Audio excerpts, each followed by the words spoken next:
3 seconds.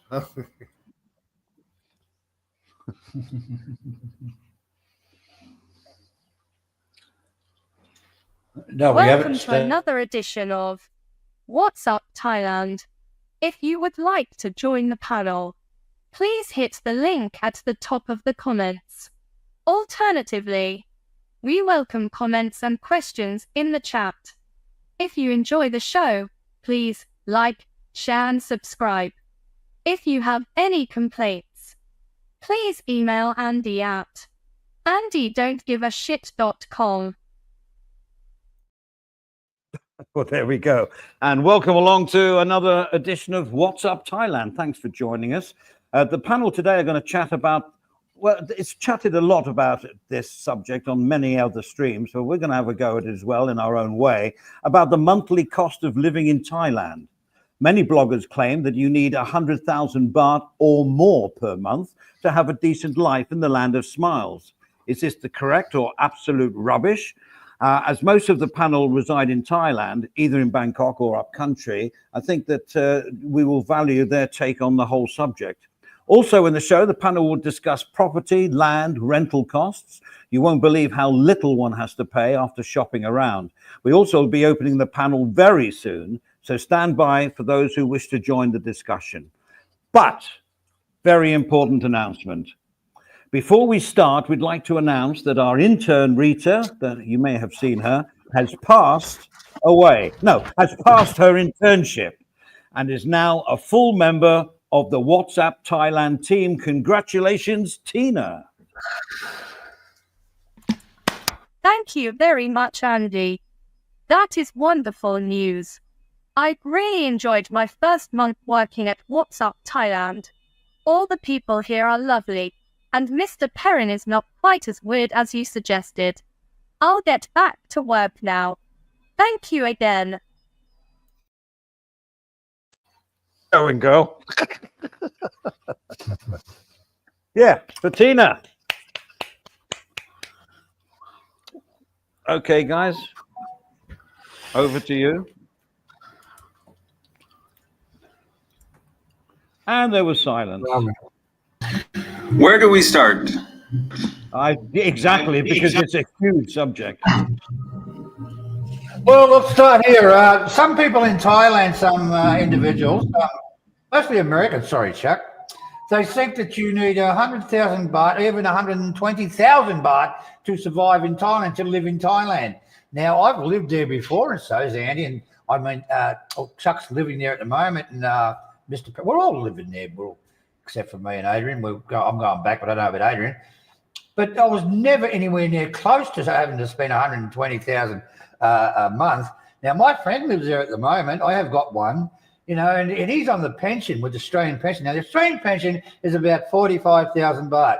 Now, the story that he tells me is he owns his own home and he owns his own car. Very nice home, actually. And he lives very, very, very comfortably on 45 a month. He gives half to his girlfriend. Obviously, they pay half the electricity bill together. They've got the rental spending money. He goes on holidays 3 times a month, you know, down to Pattaya or wherever. You know, he's up in the Shanghai area. And he travels to Australia every now and then, all on this money, this so-called 45,000, or was it 120,000, wasn't it? So I don't know where they get off. Maybe they're telling you that if you're on holidays, you're going to spend 120. But I can't see anybody spending over 45. Like, this all depends on where you stay, really, because lots of times you'll see them. You know, you can stay in a condo. They're all over the internet. You know, you just pay about 5,000 baht. You get a simple, basic thing in John Tien, which is next to Pattaya, obviously. And then you can build your way up. You can get up to 7,000, 8,000. So roughly get out, I'd say about 10,000 gets you a very nice condo. There's one advertised at the moment with beach frontage. So you got a beach frontage for 10,000 and a big condo. So there you go. So what do you guys think about all that? Well, I could imagine 100,000. That's like 3,000 a day. Yeah, that's maybe a holiday budget. See, with a hotel and a night out on the taps and a bath line or something, and pay a girl 1,000, probably 3,000 or 4,000 a day. But that's the think holiday. Yeah, holiday package. Yeah. But it wouldn't just spend if you're living there. Jesus, you'd run out of things to buy, Adrian. Well, think people that come over here on holiday, they save up for the holiday, so they've got a nice wedge on them when they come here because they don't want to worry about money, so they can buy this, buy that, do this, do that for 2 weeks or 3 weeks or whatever. But if you live like that for 52 weeks a year, you'd need a hell of a lot of money because they get through maybe 10, 15 grand a day, some of them, even more. So yeah. So yeah, it's a holiday or living here, two different things. And as Stephen said, I've seen blogs that go, no, you need 120,000 baht a month to live. Well, were you spending that in your home country? No. Well, if That's you the were, key. yeah, go on, Chuck. That's the key. The key is Thailand holiday compared to living here are two different things. They're two different animals. You gotta figure out if you can do the same thing you do when you're on holiday. Okay, good for you. But I'm thinking you cannot. Well, I mean, put it this way: say you are an executive, you got a high-flying job in the UK, and you've decided it's enough. You get a bit of a pension, and you've got all your investments, and you can live really well in Thailand. No matter how you live in Thailand, you'll be living cheaper than you would be in your home country. And that's a fact. That's correct. But, I would agree with that. But how much are you going to spend? This is the thing. What is That's your the key. lifestyle? What's your That's the entertainment? key. That's that's the issue that you got to solve. How much are you allowed to spend every month?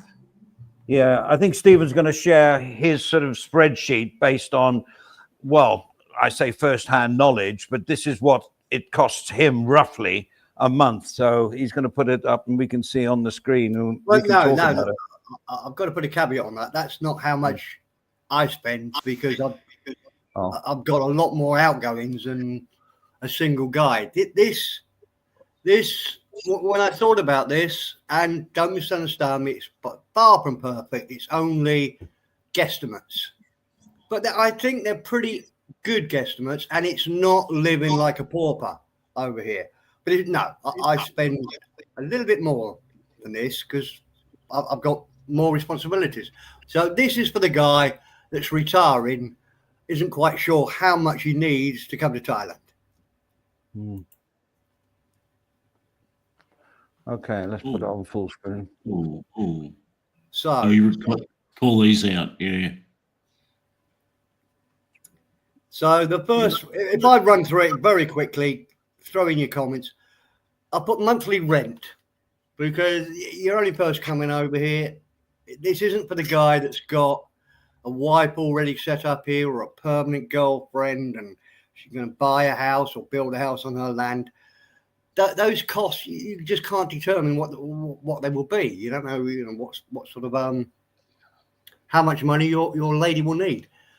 But I think 10,000 baht a month for your accommodation will get you something half decent, whether you're living near a city or you're living out of the city a little bit.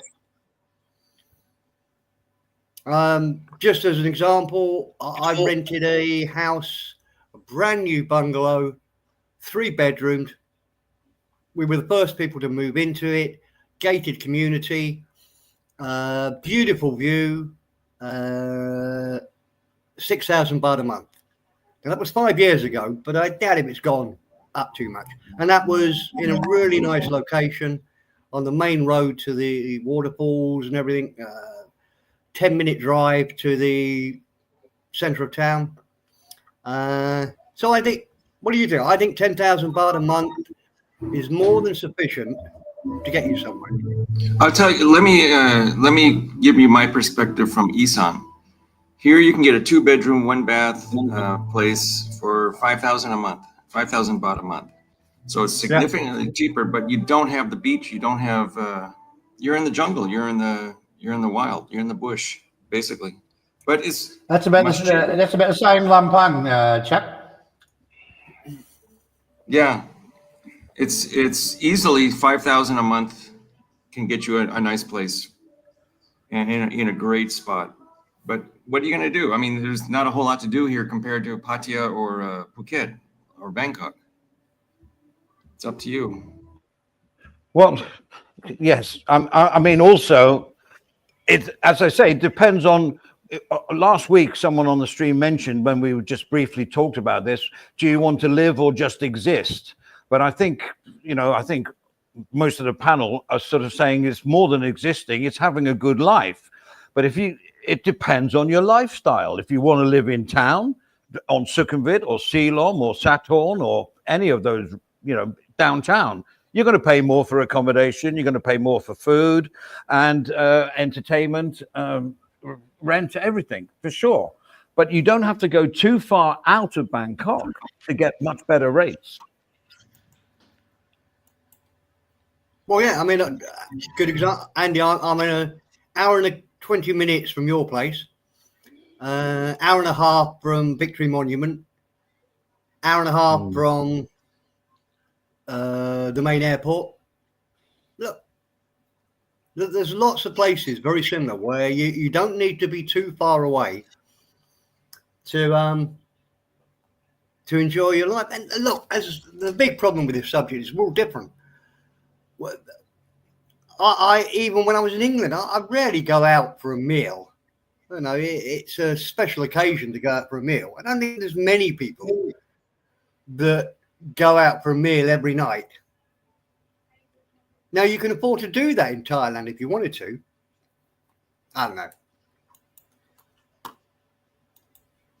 I'm quite happy living what I would call a normal life. I mean, if you're in England, look, I'm saying England, it could be any city. How often do you go out for a meal?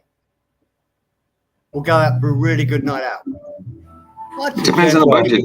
Maybe once a week, maybe twice a week. Not many people go out to have a restaurant meal 7 days a week.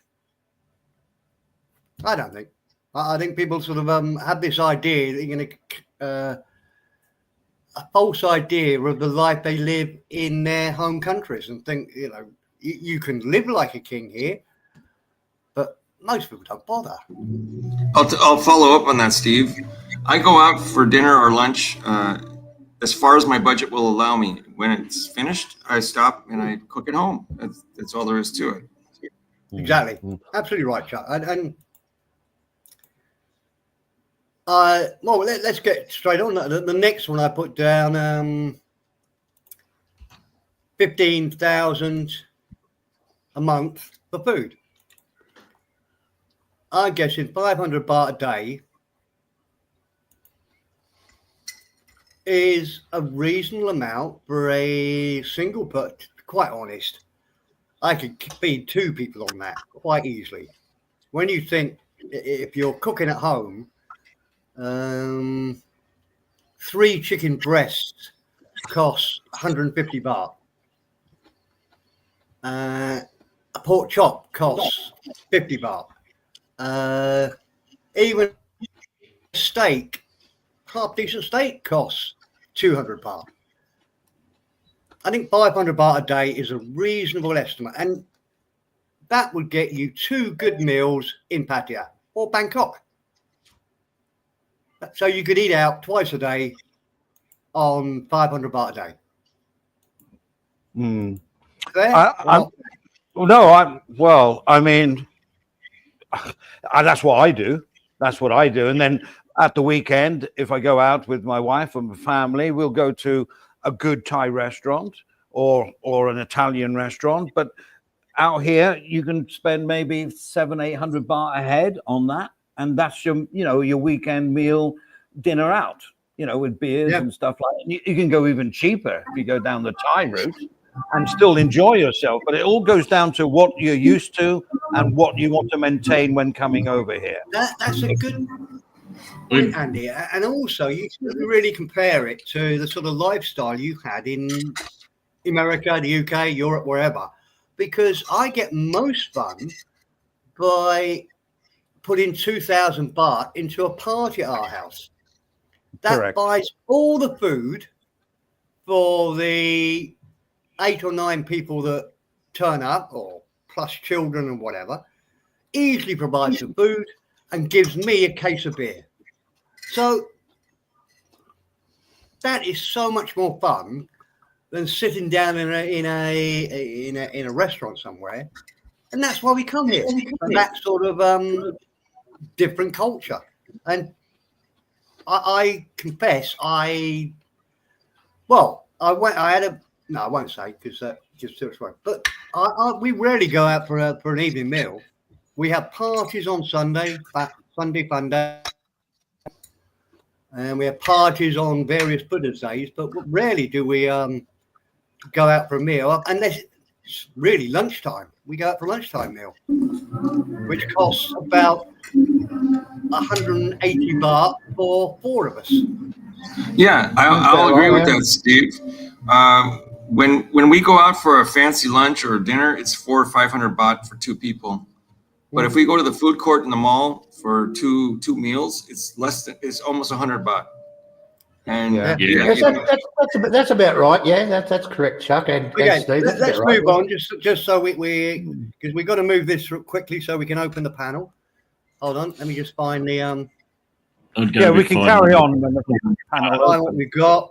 Okay, aircon electric. This will cause I once again, single guy, just coming here. You can do 1,000 baht a day,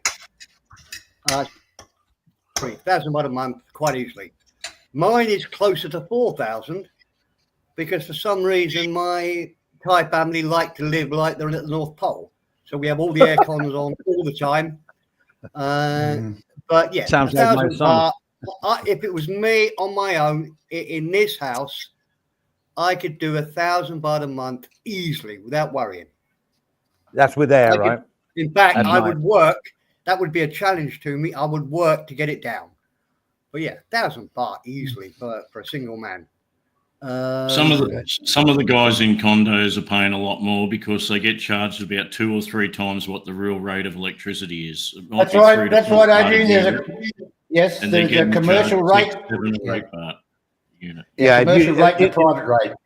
In a commercial rate, it used to be 350 a unit or whatever, as opposed to a house which was 1 something. But I don't know now. But that was the difference. You keep your air conditioning on in one of these commercial places, which is a hotel or whatever. And if you're staying there for a month and you're given a monthly rate, you don't get residential electricity. You get commercial, and you can pay up bills of up to 2,500 to 3,000 baht. Trust me on that one. If you're going to be air conditioning on all the time, it's 3 or 4 times the price, Adrian. Unless you get the electricity company like the PEA bill in your hand and go and pay it yourself, if someone else like the landlord's giving you the bill each month, they're probably doubling or tripling it. A lot of them now got separate meters on the room, so you can check it. But I didn't check it when I moved in there. When you move into this place, you better take a photo of your meter. Anyway, regardless of that, but yeah, you are correct. Sometimes in hotels they've got 1 meter for the whole thing, and we share the price. Like fuck, they do. Yeah, they basically rip you off. I know that one. Yeah, I know. 2 or 3 times. Yeah. We had a house with an aircon going pretty much. I'd have my aircon going because I have a nap during the day sometimes. It was never more than 1,000 baht a month. It was, you've probably got residential. You've probably got residential though. You haven't got commercial. It was just a standard rate. The PA. That's residential, yeah. Right. Okay, moving on. 2 boring subjects. We've got water, 500 baht a month. That's the same as me. I think it's about right. I don't pay a lot more than that. I did very, very quick story. We did have our water when we first came here, was providing about 6 houses where we lived. I don't know how they worked it out, but my first bill when I came here was 6,500 baht. But 500 baht for water, I think is more than reasonable. Do you guys agree? Yeah, that's what it is for me. Good, yeah. I don't drink water. I don't drink water, Steve. I don't drink water. It's bad. We had our own. Fish No, that's water for up and arm. Fish have sex in water, Stephen. Keep away from it. It's No, poison. that's not for drinking water. That's for up and arm and water in the garden if you've got a garden, or just water. Last time I had a drink, Steve, the toilet seat hit me on the back of the head. I don't do that anymore. Okay, laundry, 500 baht. If you've got your own washing machine, you don't need any of that.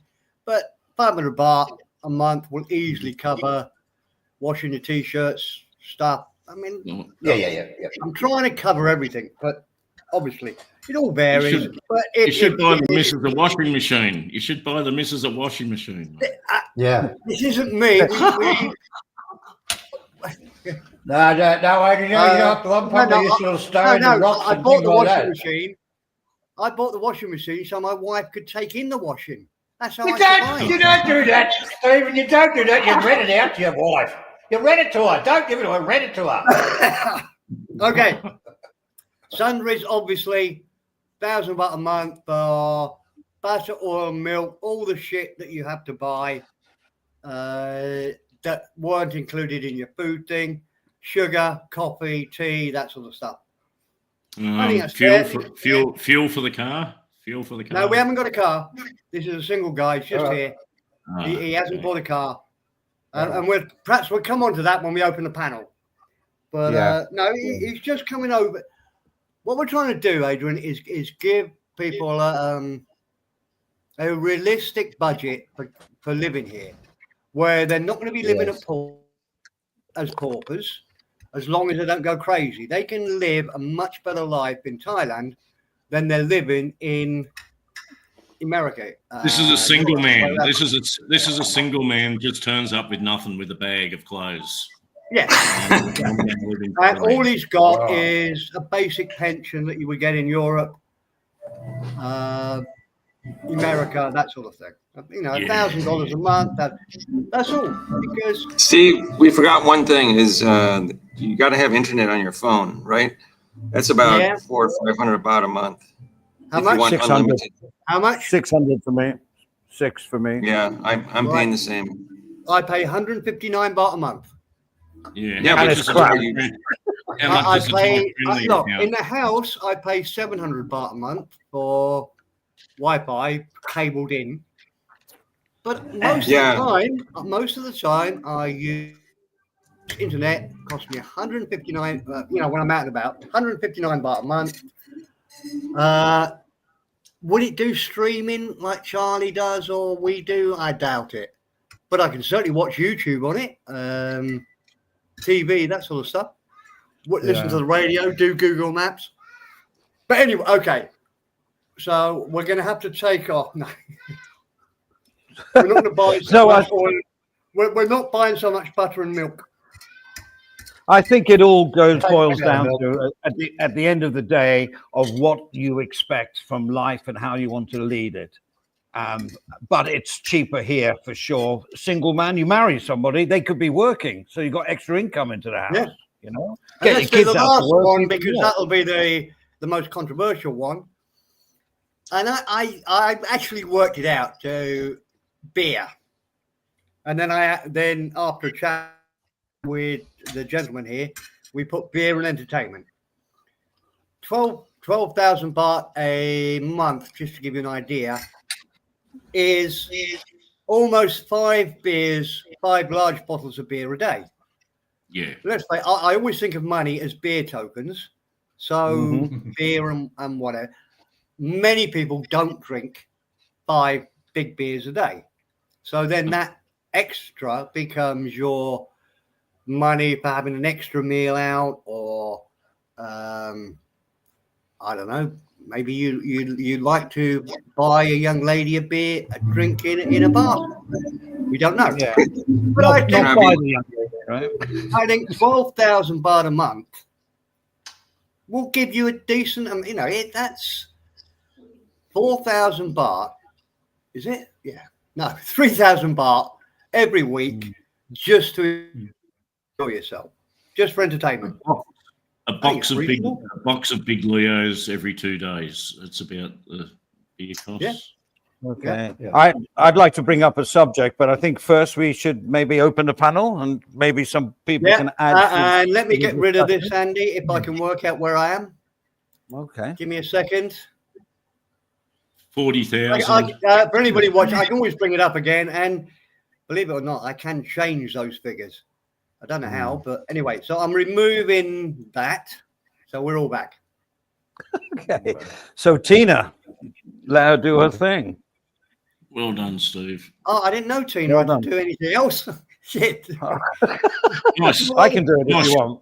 What? I can nice Yeah. spreadsheet. It was a very nice spreadsheet. Oh, Liked right. it. No, I don't. I think I've lost it. No, wait. No, it's still there, Steve. Don't panic. It's still there, mate. Oh, I've got it. Okay. I can put it up. Can somebody put the link, though? Yeah.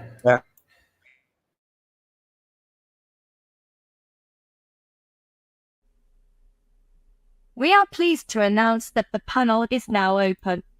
Please hit the link at the top of the comments and we will get you on stage as soon as possible. Thank you. Sorry, Andy, I forgot about that. Don't Always worry, miss man. me, You're a sick man. I know. Craig's doing 15 kilometers to the stubby. That's not bad economy.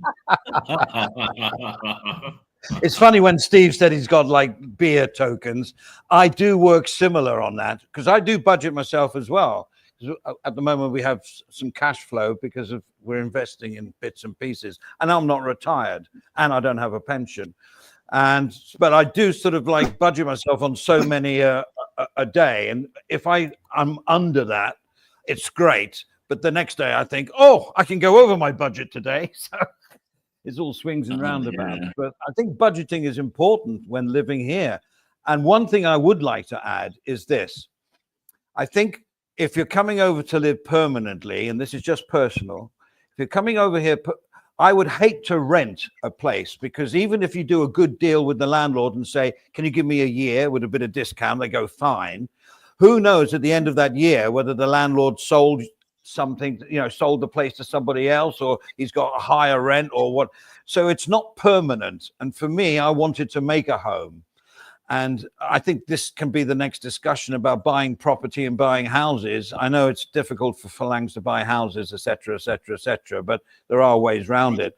I just think that, I wanted to live in my house as a home and make it a home.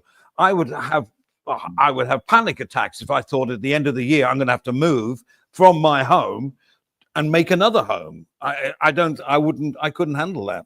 And I think you have to bear that in mind, that you may have to move around a bit. It's easy to find other places, but if you want to make a real home, then you got to buy, in my opinion. Moving's a pain in the ass, Andy, but actually moving around is not such a bad idea. Like if you're new to the country, I get that. Move around, yeah. Yeah, I mean, I was just personally, packing up everything. I was going to get moving. It's a nightmare.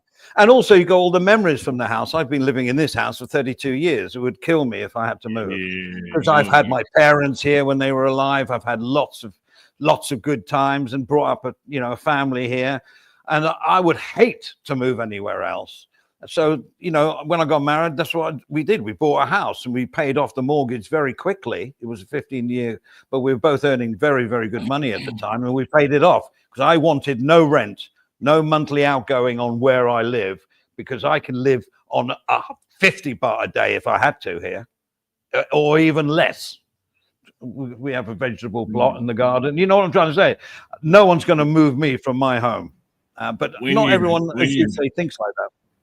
When you have a house with a lifetime's worth of all the things you've accumulated during your life, it's just crazy, the thought of moving. But a guy comes over into a condo, he moves in easy at first, but all of a sudden he's got a whole heap of stuff sitting around. He's got the air fryer and he's got this or that, or, and all of a sudden you can't carry all that shit around with you very easily.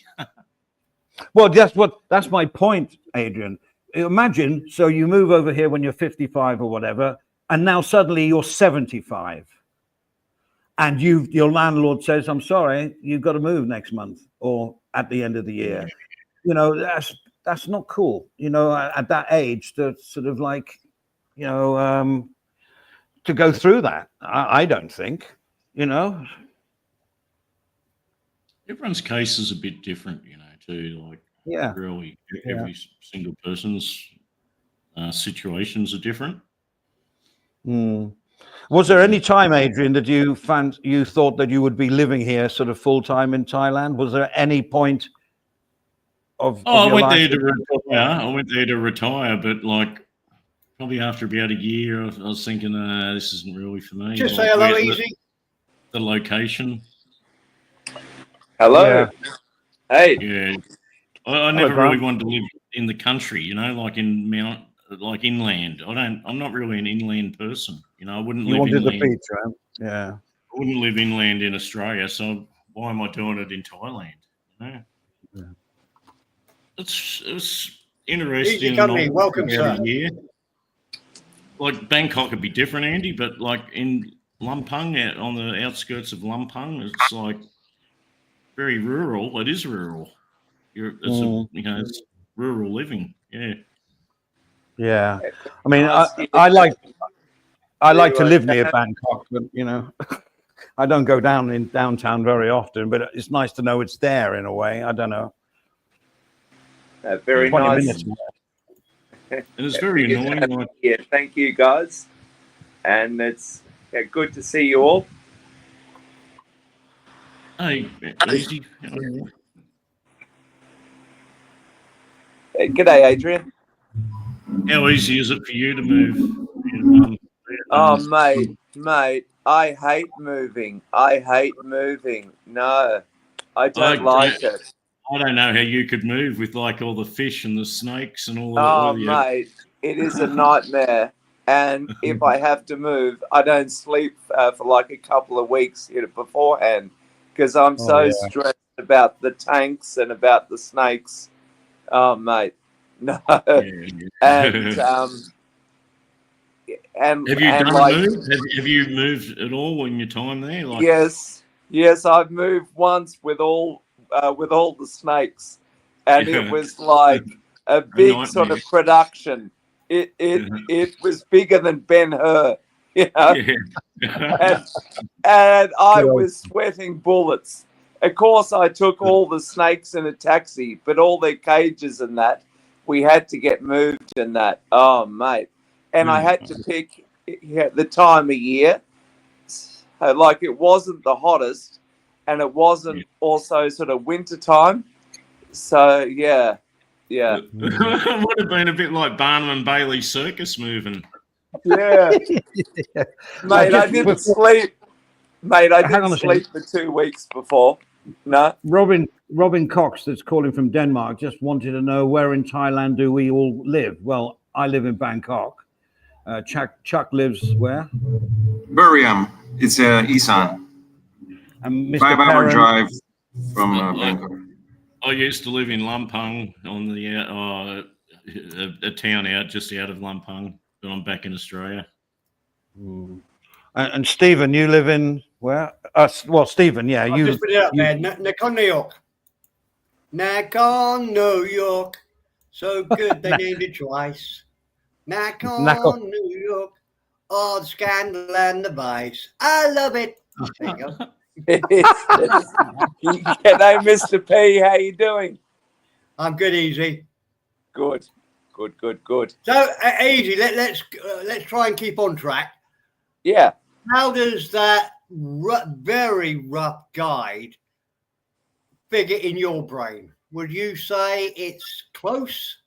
Yes. Miles yes. away, or No, like over here, and I put in the comments, it's pretty much on. It is pretty much on the track there. I mean, good. Okay, we have a house, and there are 3 people here, and we're pretty much on the 40 every month. But that's everything. That's the motorbikes, and that's the entertainment. Yes, it's pretty much on. Yeah. I don't think you'd struggle on $1,000 or €1,000 a month. I really don't. No, However, no. I just want to put one caveat into it. The first year you come here, you'll do everything I just did in a much more detailed way, hopefully. And what I would say is at least double it for your first year. Of course. Double the of estimate. course. So if you think Yeah. it's going to be 40,000 a month for the first year, Yeah. estimate 80,000. Because when Yes. you first come here, number one, you've just retired, you're just making that big break, you're really happy, you tend to be more extravagant. You're not into a routine yet. You don't know where the good restaurants are. Yes, of You've really course. sorted yourself out. You don't know Yeah. where the nice laundry is or whatever. So if you're coming here as a single man, double that for the first year.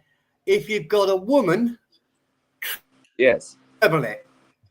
treble it, because there's lots of things that you haven't bought her over the time you've been coming here as long holidays, and now you're here permanently. You're going to need. So Yeah. that budget is for you're settled. You've done your first year. Yeah. And you're in a routine, but Like, double, yeah, at like, least double it for your first year here. Even if you're on your own, I'd say probably treble it because you're on holiday. You've just stopped Yeah. working after 65, 67 years. You tend to be yeah, of course. super happy. So, and you don't really know what to do. Do I want to live here? Do I want to live there? So you got all the transport costs of that. You think, do I want a new motorbike? Yeah, fuck it. Let's buy a new motorbike.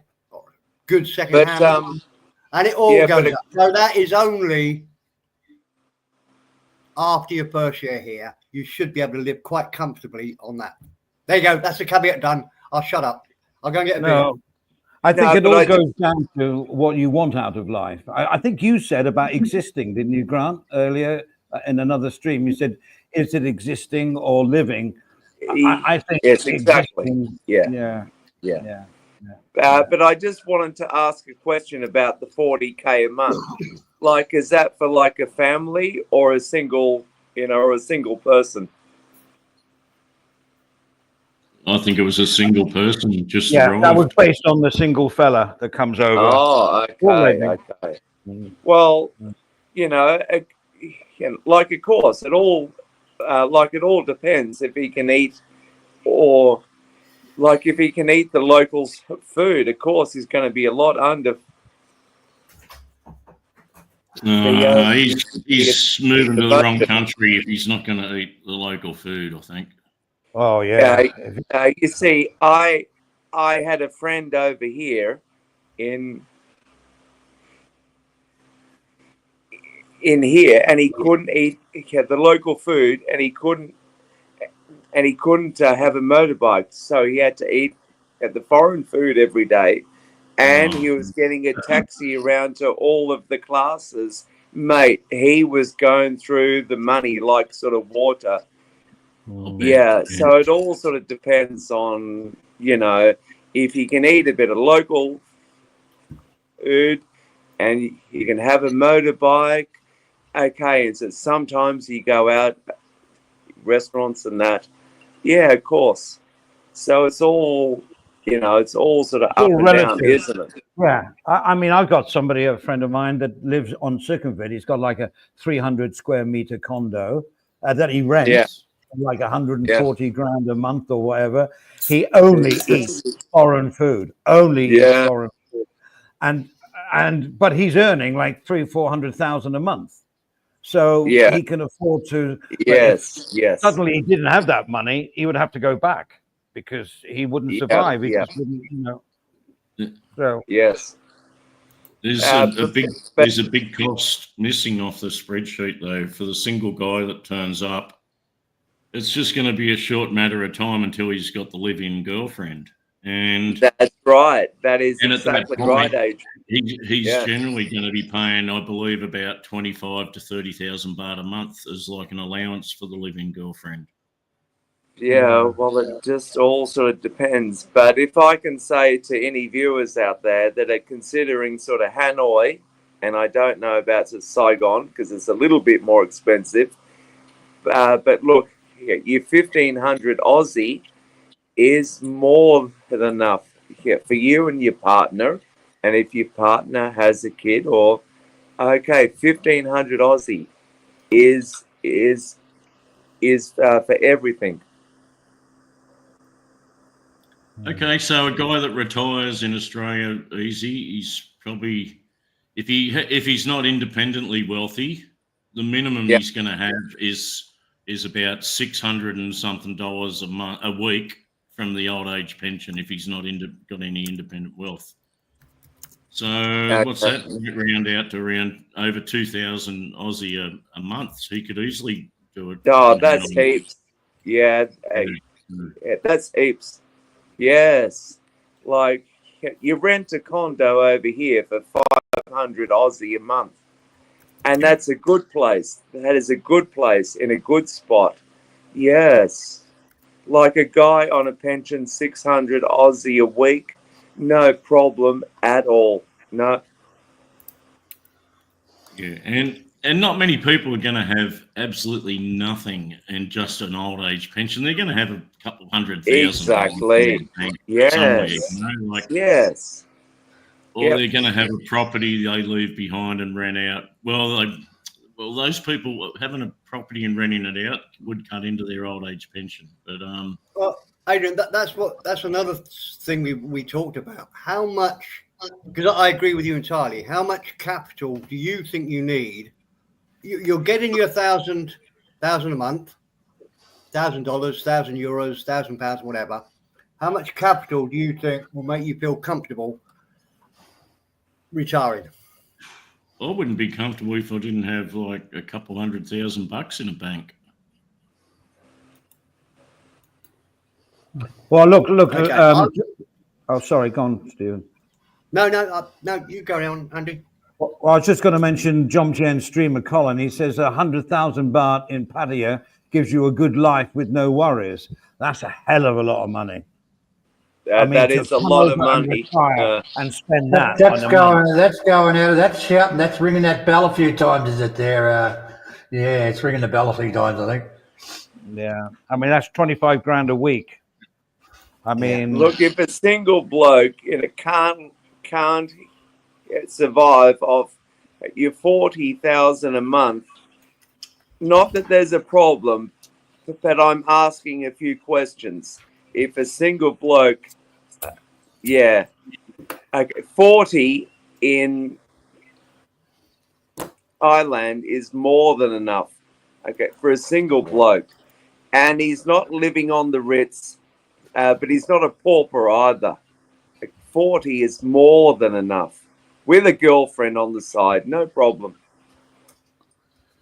The girlfriends, you said the girlfriends are about 20, 25. That is, you get them fresh off the tree in Pattaya.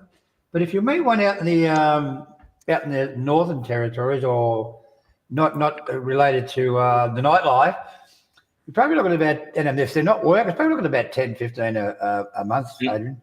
Seriously. And if you're living back in like their hometown area, you're not going to be, the allowance is going to be nothing because you're basically taking responsibility of everything anyhow.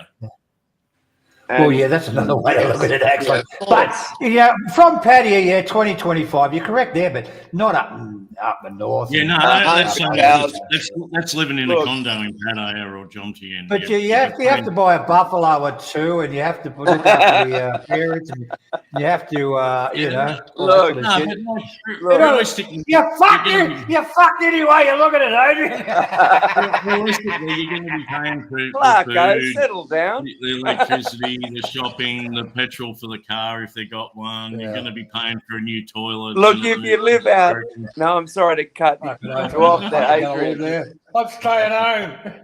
But if you live out in the boondocks, you buy a rooster every couple of days and a bag of rice. Yeah. You're not going anywhere near 40,000 a month. Realistically, that like 20, 25 or 30,000 baht a month. That's like it. That's for your living girlfriend. That's so she can look after a family and property and children back in your hometown. That's not so she can just save like 30 grand a month in a bank. That's it. Yes. Yeah. There's another point that we didn't put on the spreadsheet, which is especially with people that are living here to the end of their days, when they get old, what about health insurance? Ah, You good have to point. factor that one in. Well, I don't have any health insurance. No, I don't. Well, I know, but my point is that we're talking about people coming over here to live probably the rest of their lives here. I mean, the older you get, the chances are you're going to need some medical attention along the way, whether minor or major. Well, yeah, well, I'll be here for the rest of my days and I don't have any health insurance. And my answer is this. You either get health insurance or you have enough in the bank, to take care of it. And then when you get that old, if you got like a condo, you get the live-in help, and you have to equate that into the into the story. So you either At the moment, there is retirement villages in Phuket for Australians. They can retire there. They take their pension. They all cost them all their pension. They stay there. They get fed. They get looked after. Whether they've got Alzheimer's or whatever, and they spend the rest of their life there. 3 sponge baths a day. 3 sponge baths. Yeah. No, I wouldn't be happy with that. They give you a dog for that one. A little dog. They take. Anyway, that's sorry, good. Stephen. Hi, Craig. How you doing? Great. Yeah, but listen, Colin came up with a good one about government hospitals are very good here, and I know that Mr. Perrin agrees with me on this one. They're not as fancy, they may need a bit of decoration inside, but many of the doctors from the big private hospitals like Bangkok Rad or all the other ones that I can't think of at the moment, they have to work there anyway under a sort of a government contract thing. They have to do so many hours. It's just that you're going to have to sit there maybe for 6 or 7 hours. Whereas if you walk into Bangkok Rad, you'll get, instant attention, but you'll pay for that. You know what I mean? Or your insurance will pay for that. Yeah. In Lumpang, the doctors in the hospitals had to do a certain amount of hours out in the village clinics. So if you lived out in a village district, you had good medical care. Yeah. I mean, so I'm sorry. The older you get, you have to, as sad as it is, you have to think about these things because, coming over here at 60, you're still pretty sprightly, you're still going out and all that, but you're talking about you may live to 100, you know what I mean? And obviously, after 75 or 80, you're going to have medical help in some sort of way, hopefully not to be serious. But you have to make a choice. If you get to that age and you move over to Asia, you have to make a choice. Now, you either have the health insurance or you take your chances if you have a bit of money saved up in the bank. That's the choice that you have to have. That you have to make. Yeah, that's what I call drop dead money, and this is what Chuck was saying earlier in the stream before we let the panel open. Was that you've got to have money in reserve to fall back on for emergencies, basically. Of course. Yes. If you want to have a triple bypass in a hospital here, even the government hospitals would be a lot cheaper, and they're more than capable of doing it. But I mean, if you went to Bangkok Rad, you're talking about almost 500,000 baht or more for that. Yes.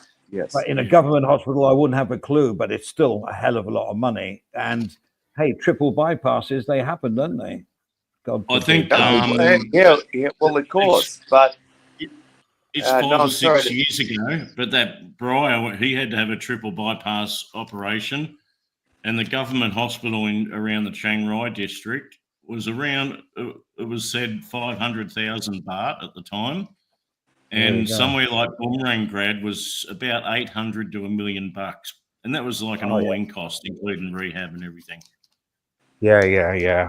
But I mean, and I'm sorry to sort of, speak about it sort of basically, but you have to have your eyes open. You either get health insurance or you got the money in the bank, or you take your chances. There are 3 options, and that's all. That's all. That's all we have. So I agree. before you come over here to Asia, you got 3 options, and that's all. Yeah, and don't base coming over here to live on the 3 or 4 times you've been here on holiday. You know, That's you've got to right.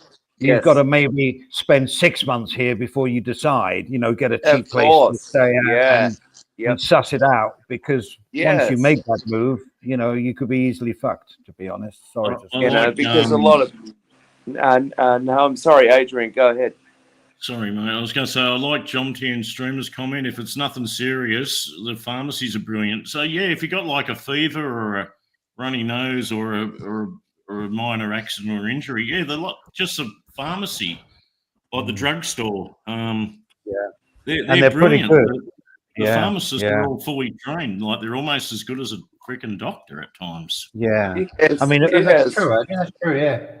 Yeah. a few years ago, I had gastroenteritis and I couldn't get rid of it. So I didn't know I had it, but it was not that good. So I went to the Powerdy Hospital, which is a private hospital, and I saw a brilliant doctor. And she said, "No, this is what. Yeah, no worries. You know." I said, "What's cancer symptoms?" And she said, "I'm not telling you because you'll suddenly develop them."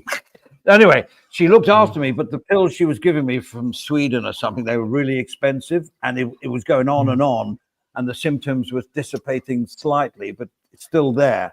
And I said, "Look, I can't afford these pills. They're 900 baht each." And she said, "Right." She wrote down on a piece of paper, and she said, "Take that to your local pharmacy." I went there. They were 15 baht each. Yeah, if there's one thing about the hospitals in Thailand, their pharmacy section, when you get your prescription and you go down to get your pills in the hospital, they rip you off blind in that dispensary. 100 baht for 4 paracetamol. Yeah, exactly, Andy. That's a total scam. The pharmacy section of the hospital. Yeah. Now well, the last time I went, had an ear infection. He says, "Right, now go along and pick up your meds." I didn't. I said, "Just give me the prescription, please," which they have to do. And then I took it to the pharmacy. Yeah, and I said, you know, probably saved 2,000 baht doing that, Andy. Well, terrible. Absolutely. But they have to do that.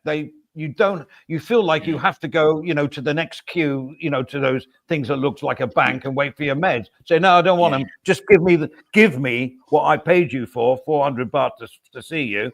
Give me the prescription." I mean, I didn't do it nastily. I said, "No, can I just have the prescription?" And he gives it to you. I reckon the hospitals in Thailand are second to none. I've got no complaints about them. They're good. Oh yeah. I really do think, Adrian, that they're better than Australian hospitals, and they care more. Whether it's they like playing with lungs nuts or something like that, I don't know. But, Remember when I was there? I Get went Clark, to the hospital. I got that little procedure done on the side of my head here. Yeah. And that cost me fuck all. It was like about 1,000 baht for it was a proper little operation in an operating theatre.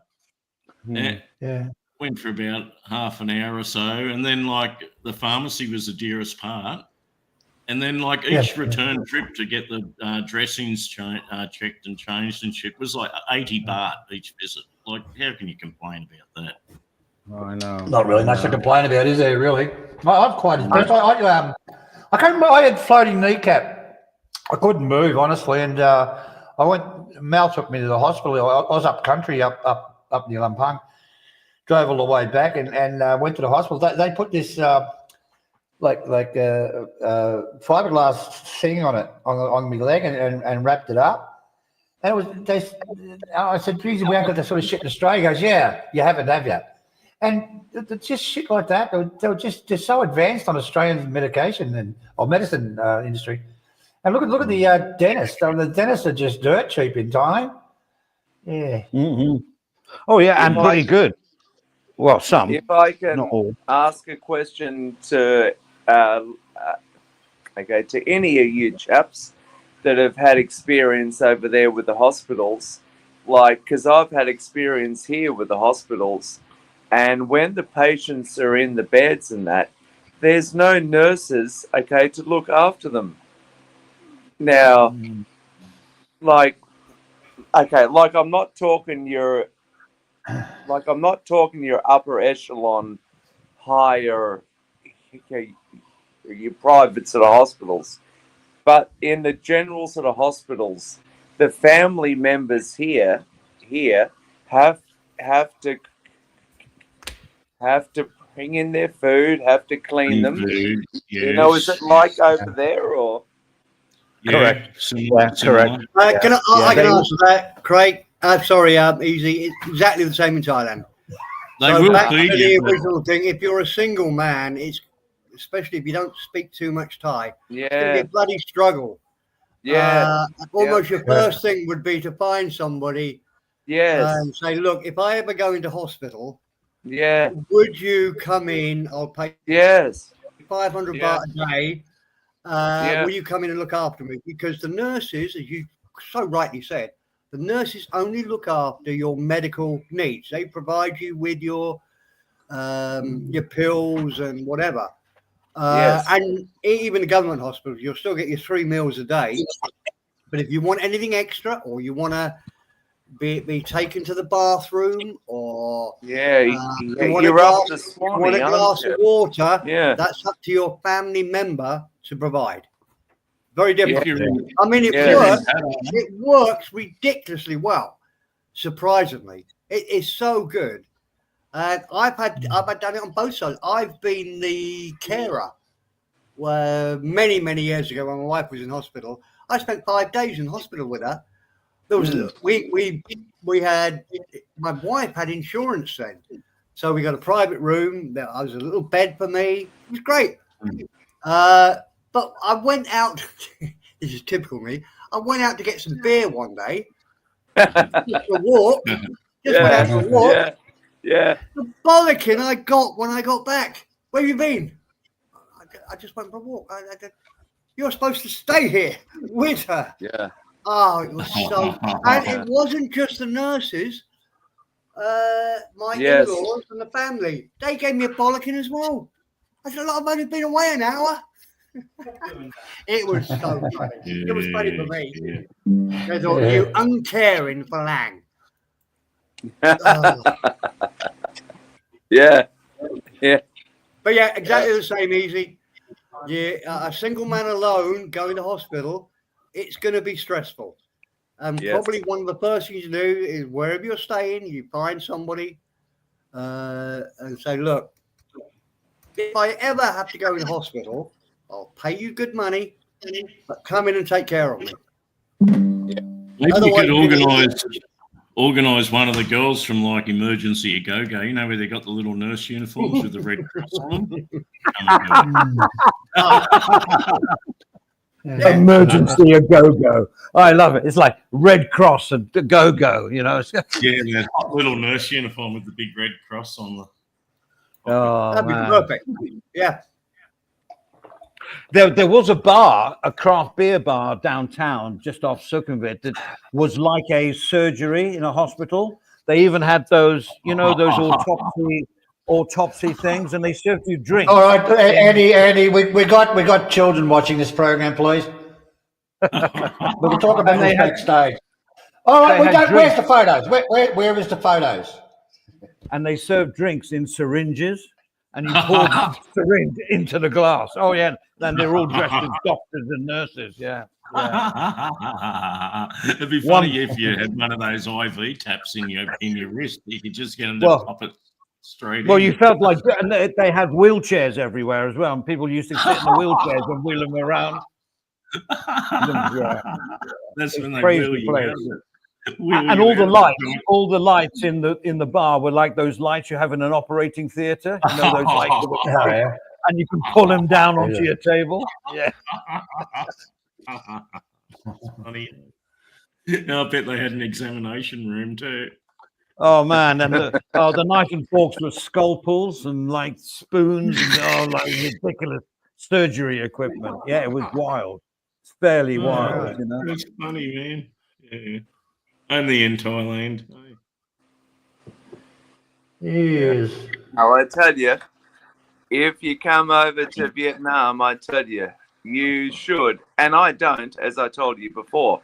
No, I don't have any health insurance. Yeah, I've got a few beans to get me out of trouble if I have to. But I tell you a story.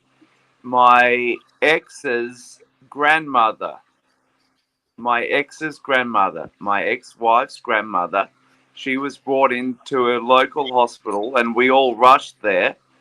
And she was brought in, of course, on a stretcher. She was about 80 years old for unknown problems, but because of old age.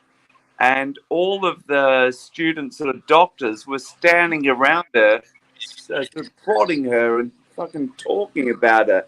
I said, get her into a room. This is not a case study. Get her into a room. So, so anyhow, a couple of hours passed. She's in her suite. I call us. I mean, there were 6 in there with her. But anyway, so the doctor comes in and he wants to check her heartbeat. He just rips open her nightie, the gowns of the nightie. I'm like, please have a bit of decorum. This is an old lady. Oh, I just had to go out onto the balcony and shed a tear for the old girl. There's no decorum. No dignity. Just rip open the blouse, you know? Yeah. I have noticed. It's I have awful. noticed negatively in Thailand, sometimes their bedside manner isn't quite as you would expect. Because when I went in with a tummy ache, the first thing the doctor said is, "Well, you probably got cancer. And now let me recommend a thing to go up your bum, and we'll go down the throat and all that. 60 grand, pay now, because you got cancer." I said, "I've only got a stomach ache, for heaven's sake." Yeah. You know, I mean, well, it's all money, especially the private hospitals. They live off insurance. Of course they do. When I broke both my ankles, they gave me a bloody, those walkers that old people have. Ah, yeah. Well, what good is that with 2 broken ankles? My feet can't go on the ground. So what am I supposed to do with it? But insurance. How'd you break your ankles? How'd you break 2 ankles at once? I fell off my balcony in my house. How could you fall? You're drunk. You were drunk. You were drunk. He fell off Daddy fell off the balcony drunk. Actually, I'd locked myself out of the bedroom, so I thought I'd slide down that little thing that you've seen it in my house. And I slid down, broke both ankles, and I still couldn't get into my room. That's a whole story. That's a whole story. That's not the whole story, but we'll buy it. Okay. Yeah, well, that's very short and sweet. One day I will tell you the whole story because now I can laugh at it. Smashing glass. Was there alcohol involved? This was 6 o'clock in the morning. Next time you jumped off the balcony with a rope and went through the window. Yes. No, I haven't done any abseiling yet. No, that's a new thing. Try that one next. But you should get health insurance if you plan even to have a holiday. You should get health insurance as a traveler, and especially many years ago, Grant, you couldn't get insurance in Thailand because they just wouldn't insure you. About 7-8 years ago, so we had to all, because it was just ridiculous, the price. So we had to all sort of self-insure when we were all over there. But now, well, that's the only thing I do over here. I do that over here. Yeah. I'm insured by AIA, and funny enough, it ran out. It's 85,000 a year, which covers everything, not outpatients, only in. Because when I broke my ankles, my wife was telling the doctor, "Admit him into the room, admit him into the room," because then everything would have been free. But the point is that they sent me a letter saying, right, you have to come for a new physical and all that because you're 70 and we have to renew your policy. Well, my wife talked them out of it. They gave me another 10 years. So I think that was a win-win. So no medical, no nothing. based on when I took the policy out, I was 35 years old. So that was good. I told you before, Andy, that is a brilliant bonus you got, because most of them, I did look into it, most of them say at 70 it stops. I said, well, because I looked at it, I don't know, 7-8 years ago. I said, well, look, if I pay the premium, you know, perfectly healthy, if I pay the premium for 8 years, you're not going to insure me fast? No, it'll all finish at 70. Yeah, So, yeah, and it's I was so lucky. Yeah. I'll just say one quick thing. I was out having a cigarette and I could hear you talking. Just one more thing about the government hospitals. You're tempted because the private rooms cost very little to have a private room rather than a ward. But we got advice when we were in there. We were in Bangkok. We got advice that no, you don't really want if you get anything serious, you don't want a private room, because the nurses tend to concentrate on the wards. They only come and look at you in the private rooms when they really have to. Whereas they're always watching. I mean, there's always, I don't know, half a dozen nurses around and a few students around in a ward of maybe 10 people. Lots of people checking that you're okay. So although it seems like a good idea, I'd like a private room and whatever, and it's not that much more expensive. If you're ill, if you're really ill, okay, go for the ward, because then you've got people that know what they're doing checking on you all the time. So, okay, so a question for over there.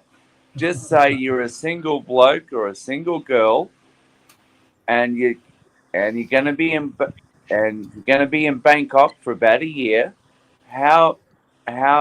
What is the price for the private health insurance From Thailand or yes? from where are you going to buy it? From Thailand? I wouldn't have a clue. I mean, AIA is international, but they have an office here. So I don't know if that's a Thai price, and I wouldn't know for a year. Depends on your age. You'd have to go for a medical to see. But I was just thinking as a ballpark sort of figure. You know, is it going to cost you? Look, as a ballpark figure, I would say it would cost you 20,000 baht a year, as a ballpark figure. I was thinking about that. Yeah, I was thinking that. I was thinking roughly around there. I'm just Googling it now, but yeah, carry on. So it's just sort of helpful. It's just sort of helpful, information. And look, if you go to Thailand for 2 weeks, when you book your flight, there's automatically, when you're booking online, there's automatically a site to get your health insurance. And it's only an extra $50, and and then you read through all the checks that it gives you. Yes, we cover you for this, we cover you for that. It's only about another $50. So yeah, of course you get your health insurance, but I'm talking about if you're over there for about a year, as a single person. Okay, now I don't know sort of Thailand, but I'm thinking around your 20,000. I'm just in the middle of trying to Google that, but I would say you're probably spot on with that, but maybe a little bit cheaper. Yeah. It's a bit more complicated to look online now because it's. I always like to go up a little bit, but it's always around 15 to 20, about that. And that's like 1,000 Aussie a year. I mean. Thailand, you get the feeling in Thailand that the government's always trying to introduce a requirement for like long-term visa holders to have insurance. Well, I mean, listen, the government hospitals are fine. You have to be into the Thai culture to get on with it, because the hospitals are, some, not all, some are very, very nice looking, but some aren't. But the medical care is there, but it's a little bit off-putting, plus all the weight and everything else. So it depends. I mean, if you go to a private hospital say you sprained your wrist, That's going to cost you 25, 30 grand. Yes. Because they keep telling you to come back. They keep telling you to come back next week to have it checked. Yes. Oh, check it again, check it Yep, again, yep, check it yep. again, you know, Yep. and all the meds. You know? Andy, it's no different in my country, mate. No different Really? at all. You know, if you go for a back, Adrian will probably back me up here. If you go for a back X-ray, you know, there might be something minor wrong with you. They'll make you come back 30, 40 times and have massages and have this and that, and it's a rot. But I think Australia's worse at what you're just saying than Thailand is. They're shocking like that. They'll make a mountain out of a molehill just to suck the money out of you. They Well, really do. Australia can't wait to get you out of the hospital. I think they want to just get you out as quick as they freaking can. Yeah. But they keep wanting you to come back though, Adrian. You know, come back for this treatment, come back for that treatment, and you know, and then we'll send you over to this specialist. Yeah. Look, Adrian, I had a similar problem to you that you had once. I was using the Dremel, and it poked me in the eyeball. A little bit of shit went in there. I went up to the doctor up here. It wasn't actually shit. It might have been a bit of metal or something. It could have been poo. Anyway, so I go to they sent me to Bernie, and I go to Bernie, and he wants to blah blah. I said, I was using a Dremel. He goes, oh no, you just had a mild stroke. We'll have to check and you get a head full of head rasp, but fucking thing I was like. I honestly, man, I'm just not going to do that. And I just walked out and I didn't do anything. And the eye actually came good itself. But it's just the way they try to get as much money out of you as possible, you know. But it's the same in Thailand. But I think Australia's worse than Thai's, Andy. I'll give you an example of how Australia's gone with medical. Here's my old man's 93, and he tripped over. He was out in the garden. He tripped over a brick and fell backwards and cracked his head open on the path. Oh shit! So his neighbour, because he lives in a retirement place. It's not a nursing home. It's a retirement place. You know, everyone's bought their own little lot there. Yeah. And a neighbour walked past and found him, right? They took him over to the doctor just over the road, where he always goes. There's 2 doctors in there at the doctor's surgery. Neither of them would see him because they were busy. There's a 93-year-old man. He might have just had a stroke and fell over. They don't know, right? So anyhow, he's come back home. They've called. They called the ambulance first, 000. Yeah. And then there was no ambulance, and the ambulance couldn't turn up. There was none. They brought him home from that doctor surgery, and then luckily one of them had a friend in the ambulance service and called the office, and they sent the guy out. He comes in a car, you know, with a medic bag. It's not an ambulance. It's just like a paramedic with a medical kit turns up. Yeah. And then said, I don't know if you need stitches in there or not, you know, and he checked all the things if he'd had a stroke or not. He hadn't. So they kind of just put a Band-Aids on it and let it heal. But that's an example of Australia's fine medical system today. Yeah. That's why I said before, guys. I said before that I think Thailand's better than Australia with medical. I really do think that. Yeah. Well, I mean, to be honest, hang on, Grant. Keeping in theme with the subject about people maybe watching or whatever thinking about coming here to live. Don't worry about the medical. You have to have money, as some people said. Make sure you got enough in reserve to cover things, or you get insurance. But don't worry about them, especially in Bangkok and Pattaya, and I guess up country as well. I don't know so much about those hospitals, but the medical care here is second to none. Second to none. Yes. And I would like to say something add, before, Grant? Go on, Grant. Up Thailand. Right. Yes. And I would like to add about sort of Southeast Asia in general. You know, a lot of the claims on the health insurance are for bike accidents. Now, if you're experienced on a bike in your own country, i.e. Australia, America, England, wherever, have a license. And I know that they don't need a Thai license or a Vietnamese license, but have experience. Please do not come here to Southeast Asia and think that you're a hero, and then you go out to the bars and you have already hired a bike and expect to drive home to your hotel with no problems.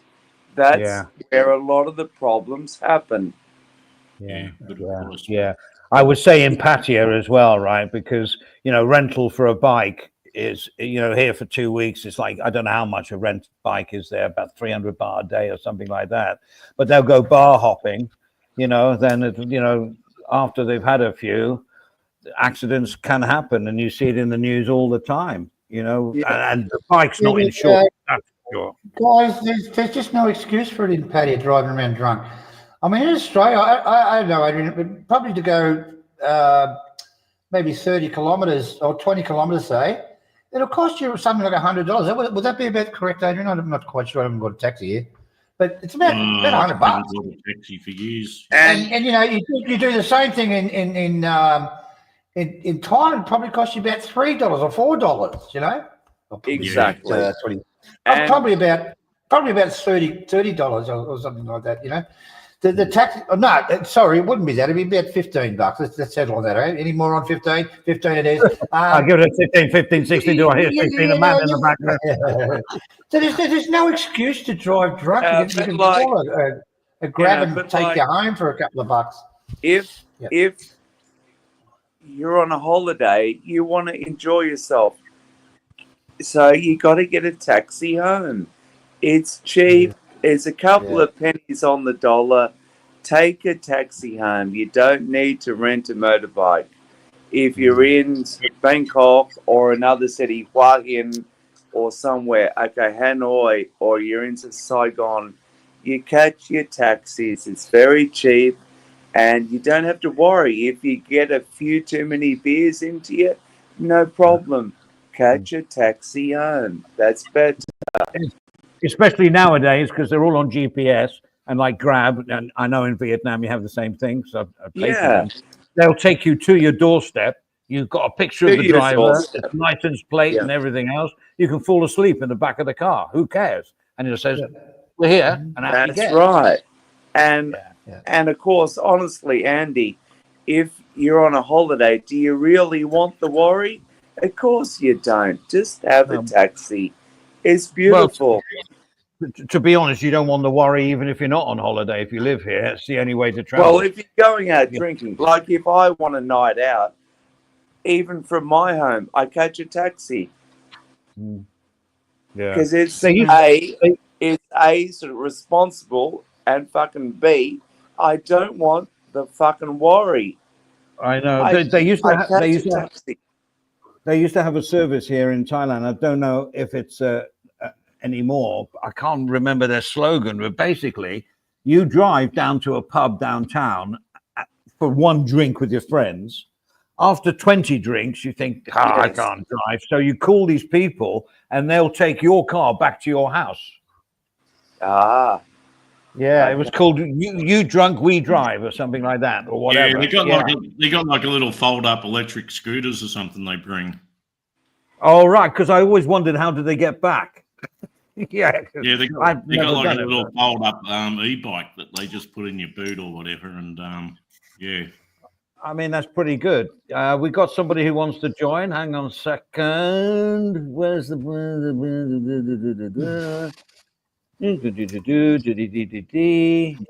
Vietnam driving looks crazy.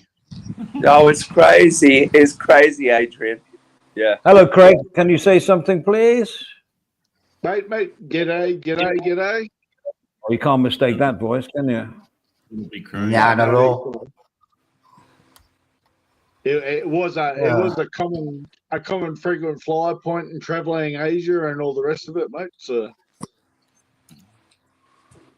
how do you get rid of that banner? I can't get rid of it. Just tap on it again, Grant. Oh, that's what I thought I did, but okay. I see where you're coming from, Stephen. Okay, I'll have another go. There you go. Thank you, Mr. Clark. That's right. Afternoon, lads, and all the rest. Hello, mate. Hello, Craig. Hello, Craig. Welcome, mate. I've always been a very interested person in Southeast Asia. You know, I've done a lot of things in the Philippines, traveled there, bought houses, developed stuff, and all the rest. Thailand's You a whole bought other houses in the Philippines. Oh, Hang on. Let Craig talk. Let Craig yes, talk. yes, It's yes. I'm probably sorry, the Craig. same attribute as most that travel.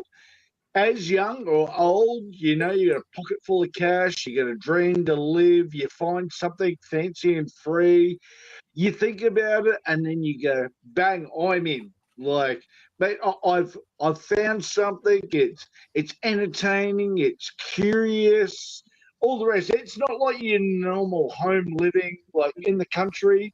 You know, your neighbours are snobs. Your community in where you live is like you ask yourself questions like, is there more in life than going to work and all the rest? And what am I going to do when I retire? What about when you're young and all these new travelers that are coming there and they seem to be advanced? This is all over the world. This is not Asia. This is just all over the world. The quality Craig, of traveling I couldn't agree nowadays. with you more, mate. Couldn't Sorry, agree with you Craig. more. I was taking what a we wee and tend to listening do, to you. Okay, we're, sorry. Go ahead, Craig. we concentrate on the money side of it, but just the quality of life and the people and experiences and everything else. You're right. We probably a very bad dream here. We should have concentrated on what's so much better about it. What's better about it is that when I walk into a shop here, people smile and you feel welcome. And the whole existence in Thailand, and I don't know about the Philippines so much, but it's just so much nicer. Even if I didn't have the money or whatever, I still much prefer to live here. Sorry, mate, I interrupted you. Only because you made such a good point. It's not about the money. Even if you live a poor life here, you're still living a bloody better life than you would be in a European or Australian country. Right, I'll shut up. I've got a question for Craig, if you don't mind, sir. Do you have plans for your retirement? I mean, obviously you're years and years away from that age, but do you have a plan? Do you have a master plan? Mate, Andy, I'm still built. Andy, I'm still building. Like, I'm not like, oh, I could give it like you, but Anakin, you're all sort of like, you made your fortunes, you know, you've been employed by different people, you got superannuation, all the rest. Me, myself, I haven't had superannuation since I was like, what, 25. But I've invested in other things, property and all the rest of it. And mate, I'm a happy-go-lucky bloke. It's a very diverse concept for like a lot of you other people that actually travel and can live on retirement and all the rest of it, superannuation, what would you say, benefits. Some people have handicaps and all the rest. Do I look like I've got a handicap? Maybe speech impediment, but like, not the rest. Well, We haven't seen your body. We've just seen your head. So I don't know if you've got a handicap. Craig, I still I mean, maybe you're in a wheelchair and there's nothing wrong with that. But we've just seen your head. Craig's We're just like Bob's the Builder. It's like sort of Dickie Knee in Australia. We just see your head. So I don't know if you're handicapped. I don't know. Who gave you the name? Who gave you the name Bob the Builder? Was it Avery? I don't know. It was someone on Global back in the day. It was someone on Global. It was me. No, Adrian, you're not bringing me flowers. Not me. Adrian. No, it wasn't me. Adrian, I don't care who it was. Dickie Knee. And Bob the Builder has only shown his head. So we don't know. So I call Bob the Builder Dickie Knee because that was on the Daryl Summers show. He only showed his head. If he had that, it could have been you. Let's glorify it. Let's glorify and make it the best thing that I've ever had.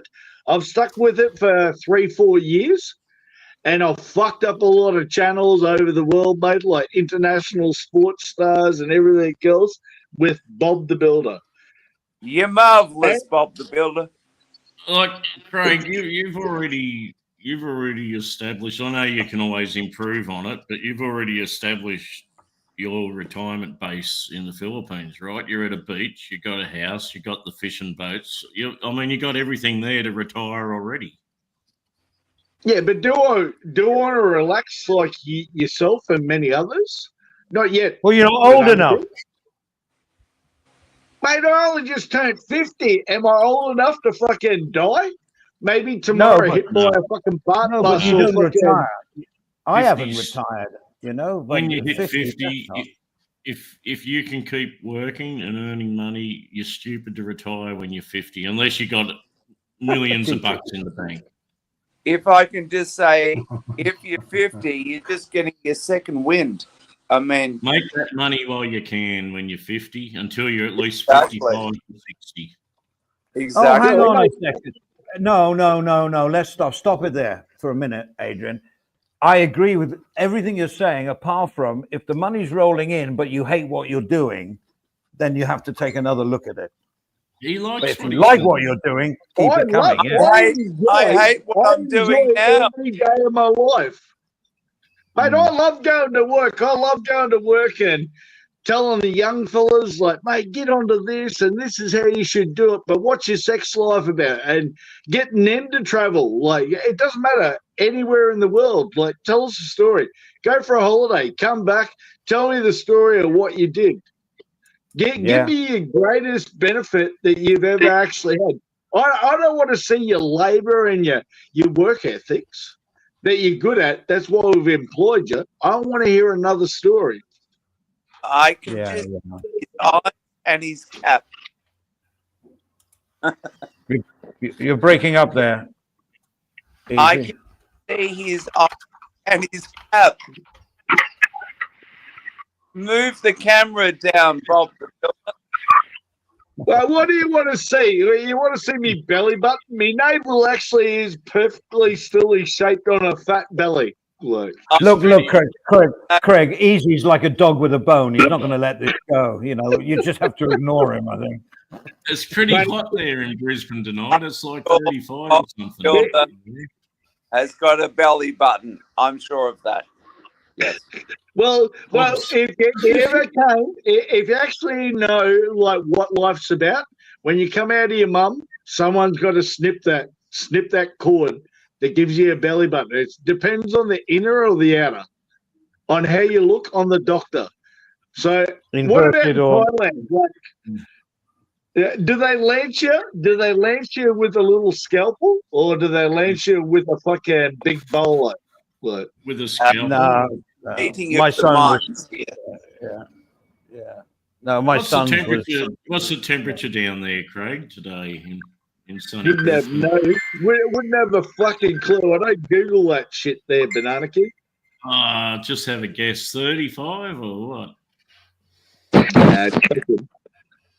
There's about fucking 45 today on the jackhammer in a fucking room, mate, fucking that had no ventilation or anything else. This other lady's complaining about the dust. Well, let's not get into work ethics. What about all the poor people? What about all the poor workers that actually work in Thailand and Asia that do cheap work for blokes like you that retire? Yeah, in a sweatshop for 12 hours. Have you noticed the builders in Thailand? They have gloves on. They have balaclavas on. You can't see them. You just see a little face coming out of above, and it's 35 degrees. But they seem to like to do that. I don't know why. I can answer. If Bob's doing all his work with a pair of Speedos. He's got a pair of Speedos on. If I can answer Bob's question there about what people do in Southeast Asia. Okay, Bob, I've seen older women, they work for the council, they cut the grass with a pair of scissors. Now, you may like to scoff at that. It gives them a job. It gives them a job. And over here in Vietnam, there is no social security. It gives them a job. Is there a minimum What- wage what- in Vietnam? Is what- there a what- minimum wage? Look, it's not like sort of Thailand, because I know Thailand's about 300 baht a day. Correct. There is no sort of minimum wage, but even the council sort of workers, they will earn, I mean, sort of English money. We're talking about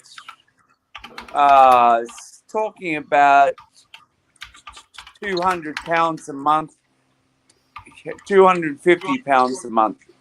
That's not bad. That's a pretty good wage. Well, yeah, well, that's the council's workers' wage. Yeah. Easy. It's 370 baht, 370 baht now per day. And they could almost retire in Pattaya on that, according to our figures. Anyway, Who's typing? I know, but Not me, Eddie. Yes, it is. No, it's not. Don't call me a liar. Hey, No, I'd hate to say, fucking, what's your name? Like, fucking, it's Okay. the bloke speaking. A question for Craig again. Would you ever fancy coming you've been to the Philippines, as we know, but you've never come to Thailand. Do you ever fancy maybe seeing what Thailand's all about? Or I think their English language is a problem for me, as being like mate, I've got a bit of attitude and personality. My wife's pretty sort of like dominant the same way. I don't think like for a travel and a hosting sort of thing, seeing a lot that most of you, well, not you blokes, I won't say you blokes, most that others go there just for a holiday, for say sex tourism and the bar scene and all the rest. That's not my greatest sort of gratitude in life. I like to go waterfalls. I like fishing. I like fast cars. I like all that. I like to see that. I like motorbiking, like jumping on a motorbike and touring. Andy, well, we have all that here. We have all what you just mentioned here. All of it. The whole world has that. But how do you perceive it when you go on a holiday? You'll be surprised that's in Thailand. Because if you want to do motorbiking, you want to go waterfalls, they will all speak English. Okay, maybe some not sort of perfectly, but they will all speak English. You can get along with them. It's fine.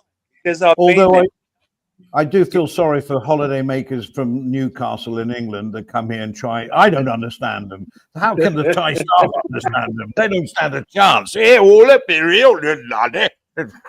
Oh, come on. Yeah, you know, you speak perfect English. Eddie, I think like many countries, it's like the translation barrier could be like, instead of doing what you want to do per day, like say you wake up and you booked a tour. All right, that's easy. You booked a tour, off you go, and you're a jolly little chap. But imagine when you meet friends like for the first time and you're thinking, oh, mate, can you take me to something that I'm actually familiar with? They're like, oh, yeah, but it's not as you think it is. No, they do get it wrong. They do get it wrong. They do get it wrong. But there is Google Translation now that helps a lot. the reason I'm not that smart for Google Translation. travel to places I'm not that you aren't. I'm not that patient. Let's just play the game. Google Translation. Mr. I'm Craig, a gamer, let alone a fucking Bob the Builder, the reason you travel is to travel to places that you aren't so Tim, how you familiar going? with. Hey, Hello, Tim. Stephen. Right, Thai Tim, how you doing, mate? Good. Can you guys hear me? Can you hear me? Yeah, can No. you put your We can hear mic up you. a little bit? We can No, hear so- you, GT. Okay, good. Is Good. this a Steve Perrin fucking AI robot again? No, this is the. You leave Perrin out, Craig. You leave Perrin Hello, alone. Craig. He's my mate. No, I like Steve Perrin. I like Steve Byrne, but I thought the voice, maybe he actually upgraded his skills and he had Ty Tim's voice. Imagine. That is my voice. Actually, can we do that? Can we do that, Craig? So that I won't have to join the panel. I have to change my voice from what it really sounds like to be now. I got the voice changer on now. I actually sound like Tina. Our intern. Hey, don't give any secrets away. Tina's ours. And she's just got past her internship. So leave. No, don't give it away. Hello, sir. Hello, Tim. How are you doing? This I'm is good. me, Andy. Hello. And by the way, Craig, it's Hello, not AI. Andy. I am There's no fine. AI in there. I have Hey, hello. Oh, Maggot. hello. No, So what's Steve, up, I Tim? do like the AI. I do like the AI thing. I just think you need to put like a head that looks like Ty Tim, like against it. So let your imagination run with that one, mate. It's not AI. It's just a It's TI. program. It's me. Me, That's nah. me. Is Mioi a succulent dish in Thailand, or am I missing something? Yeah, my eye. Don't know what My that eye means. cup. It sounds like a good bit of Thai. It Yeah. does. It does. Andy, sorry. Do you want So some if more? AI Sir? My eye cup. My eye. My eye cup. If AI intelligence was, say, on a scale of 1 to 100, if AI intelligence was 99, what would Tina's intelligence level be? 6.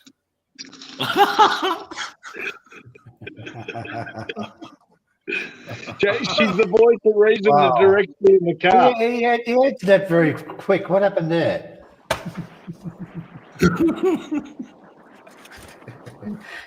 Bob What the have you been Builder. up to, Ty Tim? Tell us, what have you been up to, mate? Are you in Thailand?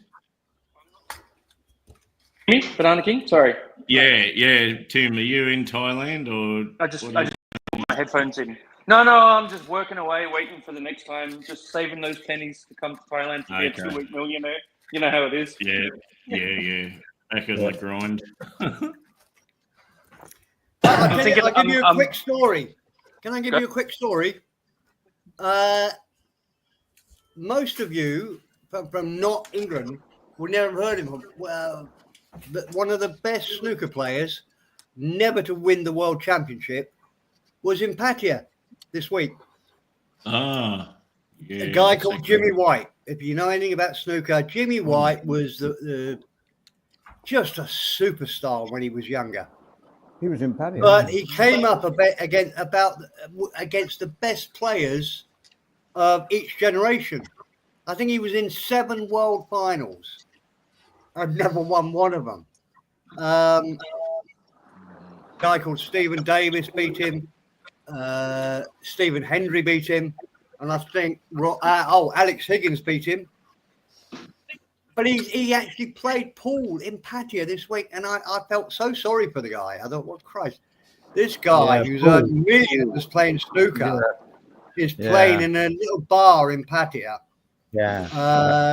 You know, Big up to Mark and Mark, though. Big up to Mark and Mark's bar for covering it. But yeah, I felt bad for him. Pool versus snooker. The mucks are out of it. He mucks It's them out of interesting. Builder. It's interesting when you get out of like Pattaya. I don't know if there might be one in Pattaya, but up north, like it's quite popular. Snooker on a big table, like the 12x6 table. So they got the snooker halls, you know, with proper snooker. What was horrible, Banana King, is that he was playing pool. I was set up for him. Everybody came to see him, but there were still idiots getting in the way when he was trying to play a shot and walking Like in on front of him.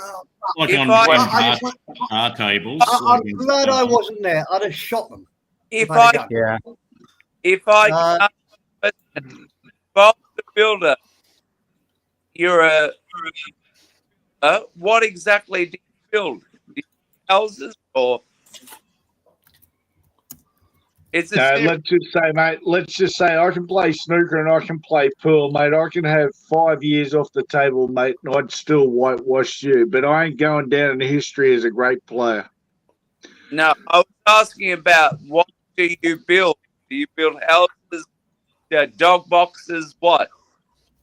Mate, I can build a mushroom farm, let alone fucking anything else that you want to build after that. Like, let's just not get like into the deep sort of thing, mate. Can you come over to my house and end, fix my roof? I do top end, I do bottom end. I actually help people out like you that have got a budget, mate. So Bob the builder is building my home, and as the sun is come up tomorrow, I'm probably going to get a. Mate, I can fiberglass a little fucking boat for you, mate, to float off in if you want. Craig, you've just been clipped of what you just said. I do bottom ends, but totally ignore it. Oh, Jesus Christ. Wait until my wife actually visualizes that, mate. Like, fucking, here we go. Get out of here, you dirty bastard. Oh, you eradicated on this situation. Bob the builder builds man caves. He builds the cubby houses. Mate, it's not about me. I don't build anything. I'm like most of you other blokes. What? I'm a generated personality that actually can interact with a lot of other people overseas and tourists and locals. So Yourself, Bob the builder, Bob the fixer, not Bob the builder. Because you don't build anything. Or Bob the repair. That was. Wow, Easy, you're breaking up, mate. You're breaking up. Your Wi-Fi's gone to crap. Yeah, we can't hear you. Yeah, I thought it was me there. But come in and come back in. Go out and come back in, mate. Yeah, just give him a left boot quick, like a quick left, like a lefty. He's probably from Germany or somewhere they didn't know how to kick with the right foot, but yeah, no, Steve Perrin's going on about wide. I mean, I found that playing pool was like very demeaning. But I found demeaning was they were charging 1,500 baht for anybody that wanted to play him. I felt that even more demeaning. It was like, it was, as we say in Thailand, nagliat. It was like, it was, but hey, the guy's earning some money and he's making a living, but, you know, but big up for M&M Bar for covering it. Did a good job there. But, you know. If Jimmy White, if this pool snooker player Jimmy White was playing pool in Pattaya, was he playing just like in bars at bar tables? He was playing in Wetherspoons in Pattaya. Wetherspoons, yeah. He could earn some money skulking around like with a disguise on, playing like killer pool at all the different bars, right? Show me the money. He doesn't need to. He's apart from. I mean, do you know your snooker players? I mean, you've got some great Australian. Eddie Charlton. Eddie Reardon, Steady Eddie. Eddie Charlton. She's still alive, back from the 70s. There's better pool players now, Banana King. Eddie's probably in his 90s now, but like, yeah. Well, when Australians, he was old. Jesus, he's old, that guy. When Australians hit a ball in pool, does it keep coming back to them?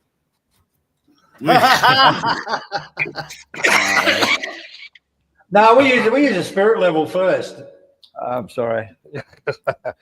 Okay, talking of team. Lucky, what would you know about a spirit level, let alone a straight pool cue?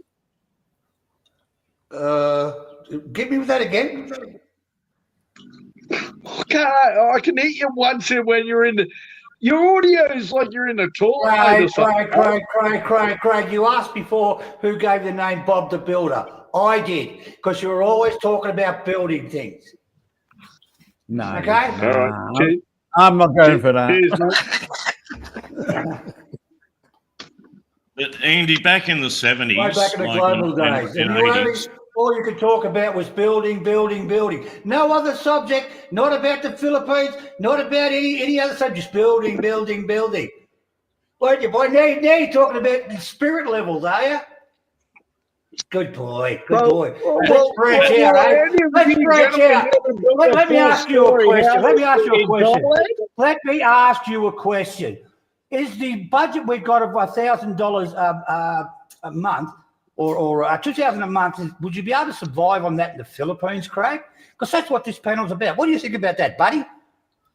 No, actually, Clark, yeah, you brought up a good point there. Yeah, you know, for myself, no. Okay. Thank you. What would you live on, Craig? What would you live on, Craig? Over there. No, you said no. Leave it at that. No. No, What would you live? Yeah. Ty Tim, if I want to live like in the village, I build a house there. It's fully furred, all the rest of it. Local, I've got a couple of fishing boats, all the rest. But I could live way under that. But most of these other, what would you say, newbies and like old, like the seniors that want to retire, that's why I haven't retired there. I actually want to travel a little bit while I'm there, you know, soul searching and all the rest of it, do other things with my partner. But if I was single, mate, I'm sure for that money, you could get bang for buck, like in a bed set or hostels and all the rest of it over there, and do exactly what you want to do. But don't overachieve. Don't overachieve yourself, mate. Like, Good point. Good point. I think made a really good also point. I'd like to say I've met lots of expats, obviously over the years. There's a certain breed of person that will pick up his sticks from home and decide, I'm going to move there and live there. It takes a certain person to do that, I have to say. And I would also say not the normal boring person that's just happy to live out till their retirement at 60 and then cash in and carry on their life without having to work. It's a certain person that lives in a foreign country and like an expat for sure. Yeah, you gotta have a bit of entertainment about yourself, as you say, mate. Like, well, we're not all like this is our pension days and this is what we're gonna do. Like that's a hard topic to cover. Can I add my 2 cents worth? I think it's tolerance, Andy. I think you're going to be a tolerant human being to be an expat. Certainly in Thailand, I've never lived for a long time in other countries, but I think you got to be tolerant and just get on with it, and not try to judge what they. I still do it to this day. We call it Thai time because nobody turns up on time. They laugh at your injury, saying you fall over in the street, and they'll laugh at you. And it's there's bad news. You know, oh, so and so died, and they'll laugh. And you think, what? It's ridiculous. You've got to. It's very frustrating. It is very frustrating. Yep. Yeah. I think the golden thing. I don't know. Look, Andy, you add to it. I think it's tolerance. I think it's just being able to get on with it and think.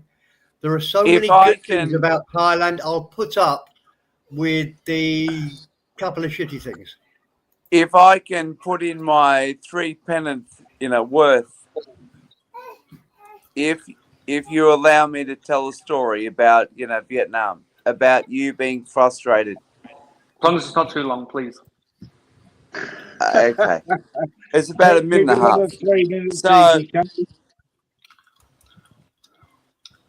okay, so my wife has a 16-year-old boy. Of course, he shouldn't drive to school, but they all bloody do it. They all do it. The cops pulled him up 2 weeks ago. Fair cop. They got him. So they keep his motorbike for 2 weeks, and then they go to the school, which is right next door, and say, well, this boy should be put on a low moral standing. I said, well, you better put half the school on a low moral standing because they all bloody do it. And then the kick in the nuts was when my wife and the boy went to pick up the motorbike, the cops let him drive away with it, even though he's only 16. So yeah, if you come to Southeast Asia, boom. It's much better in Thailand. They did try to bring in rules like that. You know, you got to be this age or whatever. And I would guess in the cities, Andy will tell me better, but the city is probably different. But out in the sticks, the police all turn a total blind because the kids couldn't get to school otherwise. That's right. That's right. You've got to be 14-year-olds drive motorbikes to school here. Bikes. Otherwise, how are they going to get to school? No, and I'm sorry to cut you off there, Mr. P, but if the cop's boy or girl has a motorbike, they can go to school okay, but they pull every other kid up. It's disgusting. And that's why Thailand is much better than the Vietnam. There is a certain amount of Thailand police which think we are here to protect and serve. And the boss of the cop shop, the inspector or super, maybe he was an attendant or something, but he said, go to the school and tell them that this boy has a low moral fucking standing. And then my wife said, well, if that's the case, I will go to the school because half of the school drives there to the school. And I said to my wife, this is an easy fix. If I was in charge of the cop shop, I would say every 16-year-old kid in year 11 must have a buddy behind him. Therefore, it cuts down. Right. Easy company. You're not an easy fix. Obviously, you're a well-educated bloke. You've got a bit of coin and whatever. You think you're a dominating sports sort of bloke, like through life and how life changes. You're missing the whole point. Some of these young people can actually ride better than you actually delivered a baby, whatever. Like you weren't quite in the combatant sort of situation. Like it doesn't matter if they ride. If I'm going to listen to Easy, we've got some genuine blokes on here. We've got Banana King and Eddie. We've got fucking Clark. Where we got fucking Steve Perrin, all the rest. Where we got fucking Ty Jim. Knock it off, fucking ego, fucking you little ego motherfucker that's got no idea. You must be like 68, mate. You must be 68 and outdated, fucking with your yoga. Like, knock it off. Let's get on with it. Welcome to another edition of What's Up Thailand. If you would like to join the panel, please hit the link at the top of the comments. Alternatively, we welcome comments and questions in the chat. If you enjoy the show, please like, share and subscribe. If you have any complaints, please email Andy at andydon'tgiveashit.com. Okay, let's not overtalk here. That's right. But Craig completely... Well, you're the main culprit. My point. I was talking about... Craig's got a point. We're going down a rabbit hole here. And Easy Company, that sounds like a really shit fucking situation. But can we just get back to what we were talking about before, which was like Craig was saying, and I think Craig made a really good point. I was with a Thai woman here in Sydney. I didn't meet her in Thailand. I met her here in Sydney. And at one point, not long ago, I'm still with her, but I said to her, "Fuck it, let's fucking sell up and let's move to Thailand and live in Thailand." And she said, "I don't think that's a good idea. I think we should stay here for as long as we can, so that when we retire to Thailand, we can actually enjoy ourselves." And I think that's the point that Craig was trying to make. That why do it now when he's 50, when he's going to be on a budget for the rest of his life? When he can just continue to work, continue to have his life, and then go over there and just enjoy, travel, have barbecues, drink. Yes. Was that what you were trying to say? Ty Tim, not exactly. I built all this shit like 10, 14 years ago. invested. I brought like 5 properties that are trustworthy and all the rest of it. I've brought the family over, all the rest of it. Shut the fuck up, you egotistical little motherfucker that's got no idea. Go snake charm something that's behind in the glass. Bought 5 camper vans. It was all just No, no, hang on. Stop, everybody. Craig's Craig. talking. Listen, We'll let easy. Craig talk. Just be quiet until he's finished his piece, and then you reply, because for the viewers, it's coming out gobbledygook, and it's not fun. So No. you're cool, but just let Craig finish. Thank you. Yes, of course. I'm sorry. Just before Craig goes, Andy, I just want to say I was going to come back to a certain point. I was going to bring it all back. So, Craig, sorry, on you go.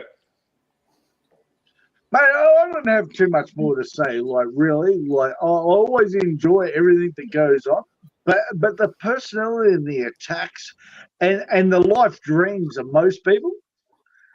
Most of you people have got no idea unless you live there for a couple of months, you know. And mate, you do 3 months, you do 6 months, or you live there full time.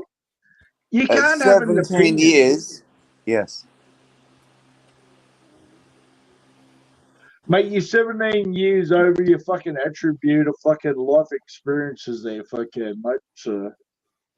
Well, no, and we're having a nice conversation. You're just an old wokey man that watches too much No, YouTube. I'm only 46. I'm not an old blokey man. Even if I'm 60, I'm still sort of young. You're And I'm 46. 46. I'm 46, mate. I'm Like, 46. Well, let's get back to reality. Like, this stream is a good stream Okay, before Craig. you actually get... Okay, Craig. Yes.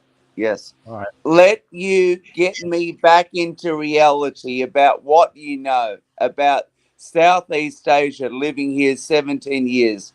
Let you get back to reality. Yes, please. Inform me, Craig. Inform me, sunshine. Mate, Guys, I built a fishing boat. I built a house. I fucking built rice farms. I've done a lot of things. And I'm not gloating. I'm a more prestigious sort of bloke. I want to build a drag bike, like still a drag bike, and just go racing like naked at night. And I don't mean naked, like my body. Running the bikes down the highway, like illegal drag racing and all the rest. Yeah. Well, what is your company? What do you still inspire to do? Oh well, look, I Easy company. would I'll like just shorten to- it up. I'm young, I'm youthful, and I'm still not as handsome as you will ever be. But I'm way more. Okay. Well, thank you for that insult. Yeah. Well, that's quite sort of decent of you. You're in your early 30s. Okay, I'm sort of 46. Well, there's not a lot of distance between us. So you better start catching up real quick. And you said to me, what is my possibilities? No, you asked me. You joined at the wrong time and put a comma in your course. Put a comma in your course. The principal. G'day, Johnny Siam. How you going, mate? Good to see you on the panel at once. Everybody say hello to Johnny Siam. Hey, Johnny. G'day. Hello, Johnny. And if you ask me, Bob the Builder, about my plans. Yeah, listen. This is not a to and fro on a stream between you and Bob the Builder. Craig. Yes. I hate that Bob the Builder. Exactly. I want to talk about the fishing Can we boat. please change the subject, please? Can we stop? Can we stop? Andy, I'm so sorry. Sorry, Banana King. I'm sorry, guys. Let Johnny talk. Hang on, Johnny. Go ahead, Johnny. Johnny, hello. Hello, Johnny. Johnny, He looks like he's gonna pull his cock out. I can tell. Look at the eyes on him. Get the magnifying glass out. Everybody, zoom in. Yeah. You ready, John? Let's go. Go on. Johnny's battered sad. Come on, Oh, Johnny. he's got no microphone. Never mind. Let's move on. What were we talking about before? Yeah, well, what we're talking about is easy and having to go. The conversation is so boring. I'm falling asleep. Let's change it to something else. What I want to bring it back to. Well, I'm Andy, sorry.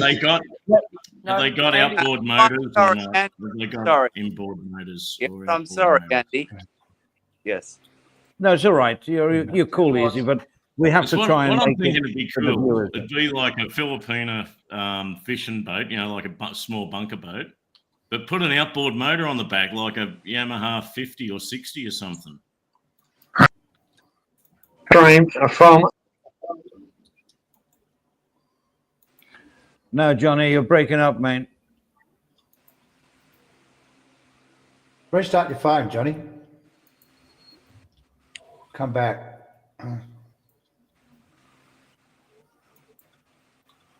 Yeah.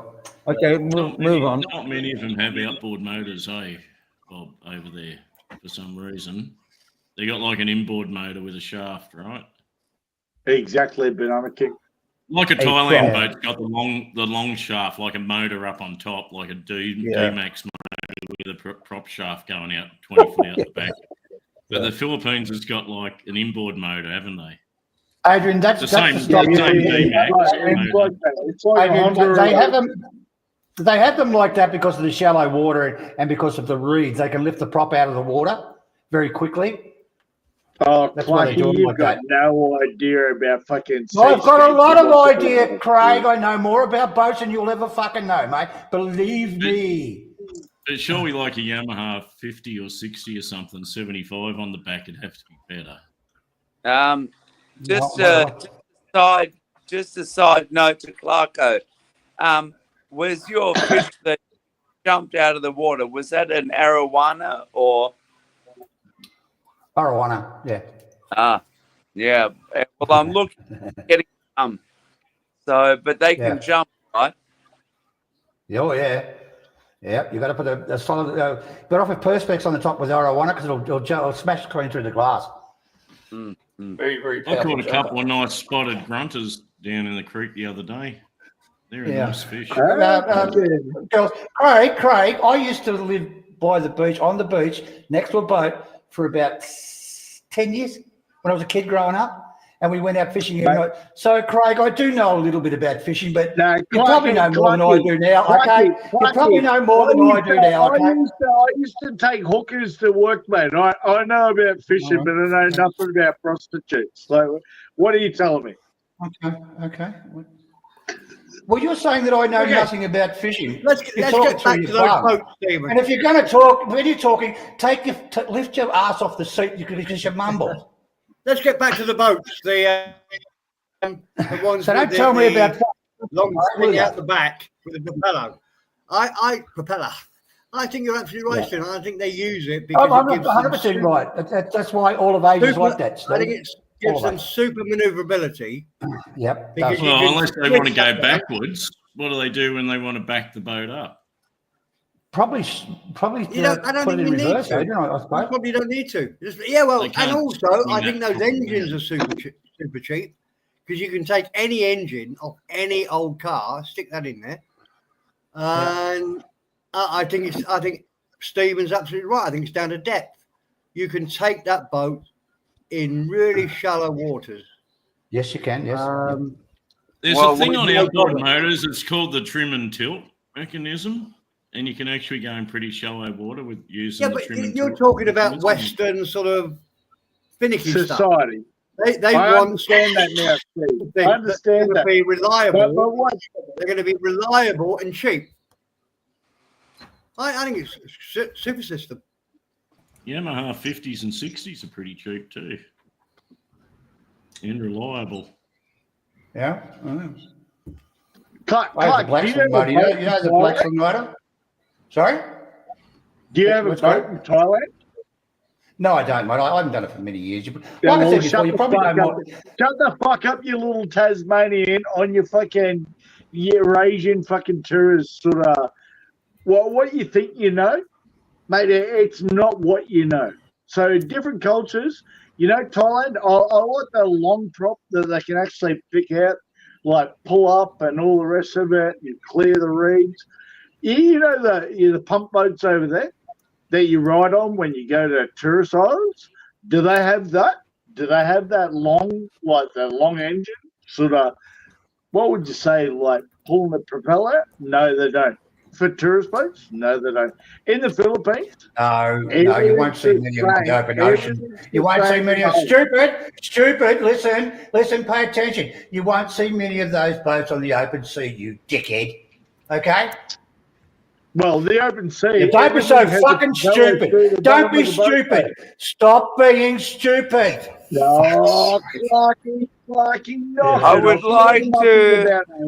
Actually, Craig, I don't mind you, Craig, but you're so easy to take the living fucking piss out of. Seriously. You couldn't take the piss out of your fucking grand. I've done it many times with you, Craig. Many times. So you're going to go down that path again? You'll end up with a sore bum again.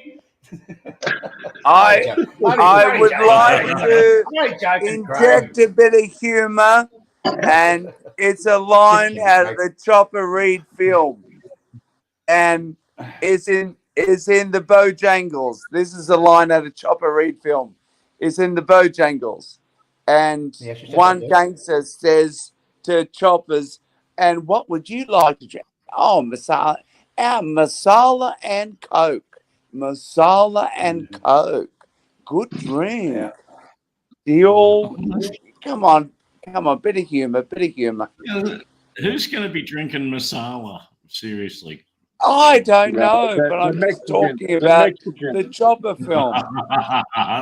That's like drinking sweet cherry. Probably turn off your Johnny. If you can hear me, turn your camera off, mate. Just go audio. Might get a better signal. Masala and Coke. Oh, or Shinzano. How about Shinzano? No. Black. Chin. How about turn your camera off, Johnny? Turn your camera off, mate. Adrian, how about a shot of Ouzo? Liquid Bottom of the screen. Ouzo's beautiful. Just wait a second, John. You should come all right. Oh man, I've got a headache just thinking about Craig, it. what's wrong, Craig? You're silent. What's wrong? Have I upset you? Mate, I was only joking with you. Come on. Clarky. I'm looking for more interesting people on the panel than yourself. You know, Craig, I actually like you. You're such a fucking dickhead. Seriously.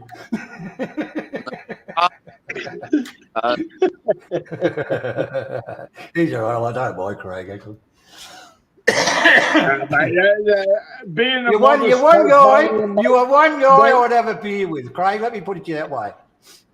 Well, you had to be. You'd be less entertaining. You'd be less entertaining than a rag, fucking like a Jew rag, fucking men's face.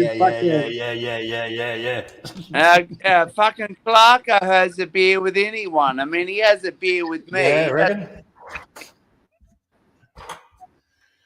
Fucking Clarky's drinking with you, mate. Fucking Jesus Christ! I'd hate to see a fucking dull night out on the piss. There's never a dull night, Clarko. Believe you me. There is never a dull night out. Believe you me. How you going there, John? You got through yet or what? The lady boys, Grandy? Yes. Yeah, he's coming through better. Hello, ladies and gentlemen. G'day, Jeff.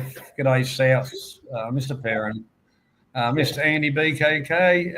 Adrian, Stephen, and even fuckwit Craig. And TT, of course. And I forgot Grandy. Hello, Grandy. You mentioned before, I was first. After years of years. You got mentioned in the general stuff, so that should make you happy. After years and years of being on these streams, I still don't get Australian humour, to be honest. But Well, You know, you that- don't, You're a fucking Tom, of course not. yeah. I had a couple of beers with a Welshman today, and I tell you what, he didn't Welsh on a round. He bought me about 5 beers. And I was taking the piss out of him all the time. He was laughing and bloody carrying on. I reckon it was wonderful. So we're not prejudiced in Australia. We take the piss out of everybody. If I can ask a question,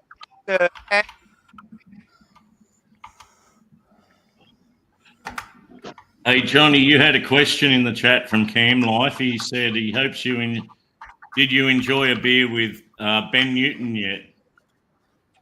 Yes, I went out. Well, I'm sorry to cut you off, Grandy, but I'll answer that. And thank you, Adrian. The internet here is slow as fuck. But anyhow, You're loud and yes, clear now. That's good.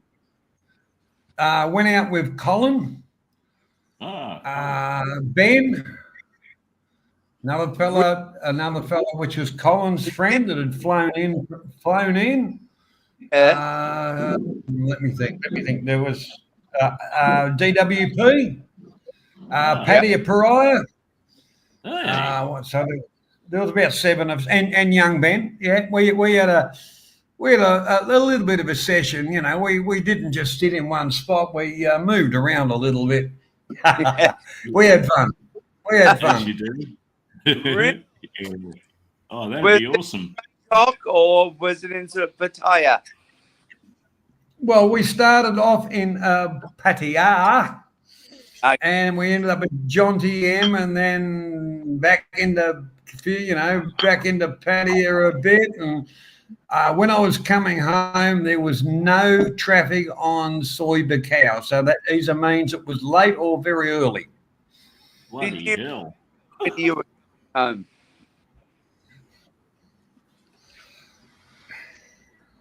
And I've been drinking water. I've been drinking water most of the friggin' day, because you spend a few days like that meeting up with people, and I tell you what, I might be a little bit older, but dehydration hits a bit. So Johnny, you're still laying in a fountain, fucking one of the community fountains where the monks are, and fucking now you've got internet connection. No. The whole part about the hotel is a very big hotel, and this is the time of night where people come back after having a meal and they jump on the internet. And I should have connected to my own phone, which is a mile in front. You hear the trollers at 6 o'clock in like Thailand time. I'm not here to troll anybody, Craig. And in reference to your pump boats, Thailand's more advanced than the Philippines. So where your pump boat might do 1 kilometre an hour. Anytime you've been on a boat, anytime you and each company has been on a boat, had a good day out. Many a time. Many times. I'm a paddy diver. So, yeah, I've been on fucking you're a paddy diver. You fucking got the glorified moment. You've done the American fucking, what would you say? I can't even understand a word you say. I can't understand a word you say. Talk normally, I can understand it. But I'm a paddy diver. So, yeah, I've been out on some boats. Yeah. Hey, easy company. I thought you said that you're actually paddy certified. Obviously, you're good with like the finger signs under the water. G'day, Blue. Hello, Blue. Hello, Blue. That again. Oh, Blue. Yes, I am fucking paddy certified. I've been on many of Blue. And if you ask fucking Johnny about fucking engines, well, take fucking 3 hours out of your life. Yeah, because Johnny fucking can take you in every compartment. Oh, yeah. And if you fucking roof leaks, yeah, you fix that Yeah. So, what is your question, Craig? Again, has anyone ever been out like on a tourist sort of trip and actually had a good time? Has anyone actually built their own boat and actually had a good time? Well, if I built a boat, I wouldn't have a good time because I haven't got a clue how to build one. Steve, yeah, knock it off, mate. Knock it off. You'd bring the esky and you'd be the great entertainment. Andy coming in with the gold. Yeah. No, I mean, hey, kudos to anybody can build a bloody boat. Hey. I remember the old days of Kon-Tiki and all the rafts that crossed the Atlantic. But, oh, brilliant. I wish I could build a boat. God, how good is that? That's brilliant. It's like building your own car. Look, I could build a boat, but bring about 6 sets of buckets, you know. Get the water out. Well, I'm glad everybody's having a lovely time on here. Yes. Can we get to motorbike riding again, Steve? I'm actually interested in motorbike riding through Southeast Asia. I got guys to hook you up over here, mate. They know the rides up country. They go every weekend. They do the long rides, and they talk bike stuff like there's great curves and there's great this and that. Not a lot of traffic. And if you come to Thailand, I can hook you up for sure. Cheers, bloke. Cheers. Yeah, absolutely, mate. Yeah, no, I'm full on. We're just people that love our South State. Okay, whether you're home or abroad, nice to have a chat without too nasty. And if me, Bob the Builder, get along, no problem. Yes. What is your obsession with Craig? Goodness gracious me, like a dog with a bone, really. And then he bites. He's like, I think he needs a new goldfish in his tank, mate. So. No, I don't need goldfish. Hey, Craig, you're not innocent. You wind people up like God knows how you do. I know you, mate. I know you as well as you know yourself, mate. And I know Grant as well. So you two cut it out. And let's talk about something simple. Let's talk about the price of beer or something. You know, something more sensible. Yes. I have my finger on the kickoff button, Craig and Grant. Behave yourselves, please. There's children watching this program. Lucky, don't be another empowered politician that you think you are. All right, then. Okay. All right. Get some green on that finger, Marco, and point towards Bob the Builder. No, he's all right. Okay. He's just a shit stirrer. He's just a shit stirrer. Yeah. Oh, no, Anyway. I'm not a shit stirrer, mate. I'm an entrepreneur and a fucking new leader. Yeah, all right. You're a leader, all right. So anyway, yeah. So Craig thinks that you can live cheaper in the Philippines. Yeah, that is correct by the statistics that I've got. There's about $100 cheaper a month. Oh, hang on. Yeah, about $100. Hang on, $200 cheaper a month to live in the Philippines. But what sort of life you live? I don't know. I've never actually been. I've never actually been there. I'm no expert on the Philippines. I've heard from my friends. They go to the I island. think the visa is better. The visa, I think, is better in the Philippines. I think you can stay for like 3 years.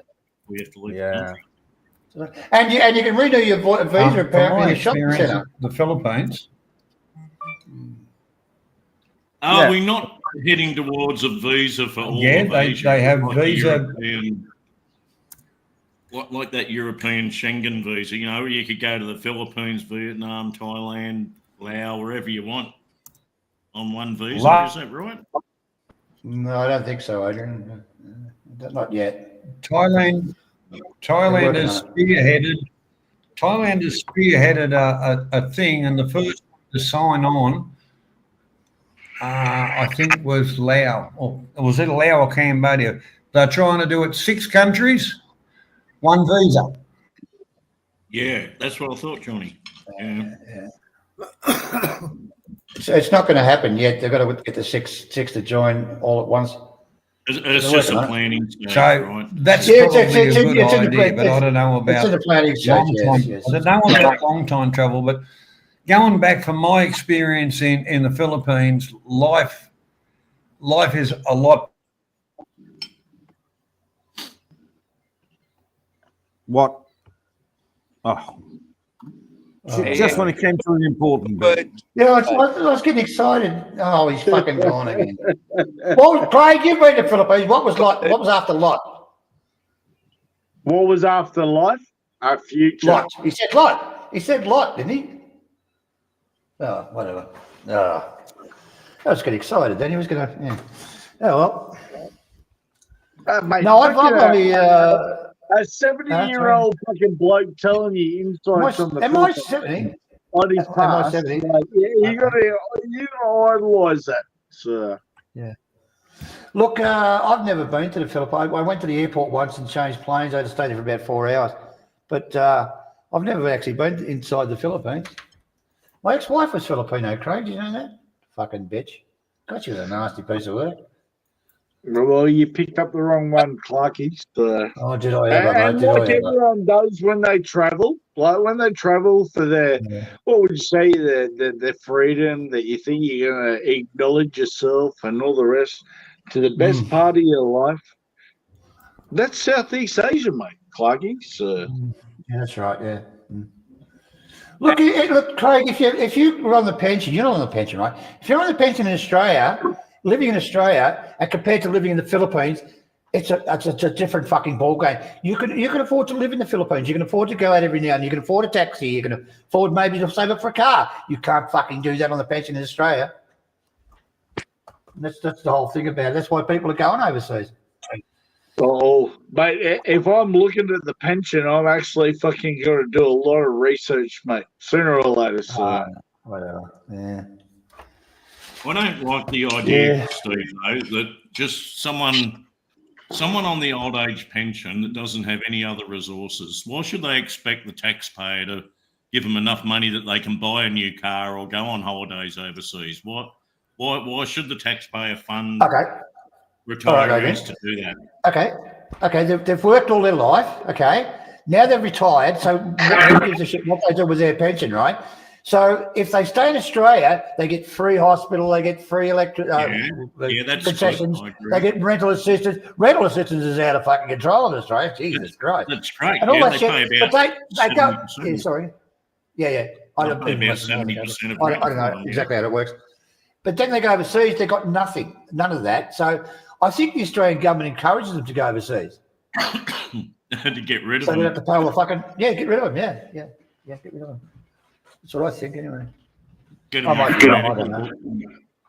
Yeah, they do, I think. Get them off the medical system and free up the healthcare. Nah, but another thing, I think you need to put like fucking Stephen Clark to the front of the boat, mate. Fucking actually understand how to tie like to the wharf or wherever you're fishing at. Like, drop the anchor and all the rest.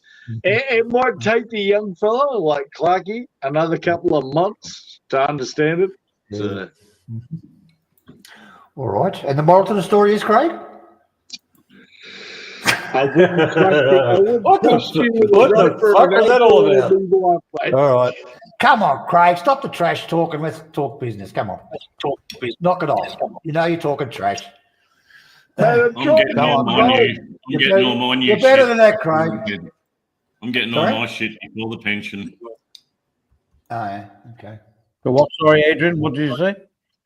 I think I'd prefer to get all my shit before I wait for the old age pension. I won't even get the old age fucking pension anyhow.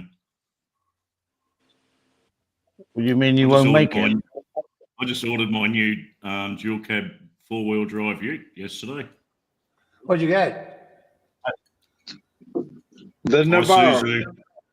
Isuzu. Getting a Toyota. A Nissan Navara. And Nissan Navara, very good. Yes. Nissan Navara, they're pretty good. Yes. The interior is a little bit dated, but the actual running gear on the Nissan Navara is quite good.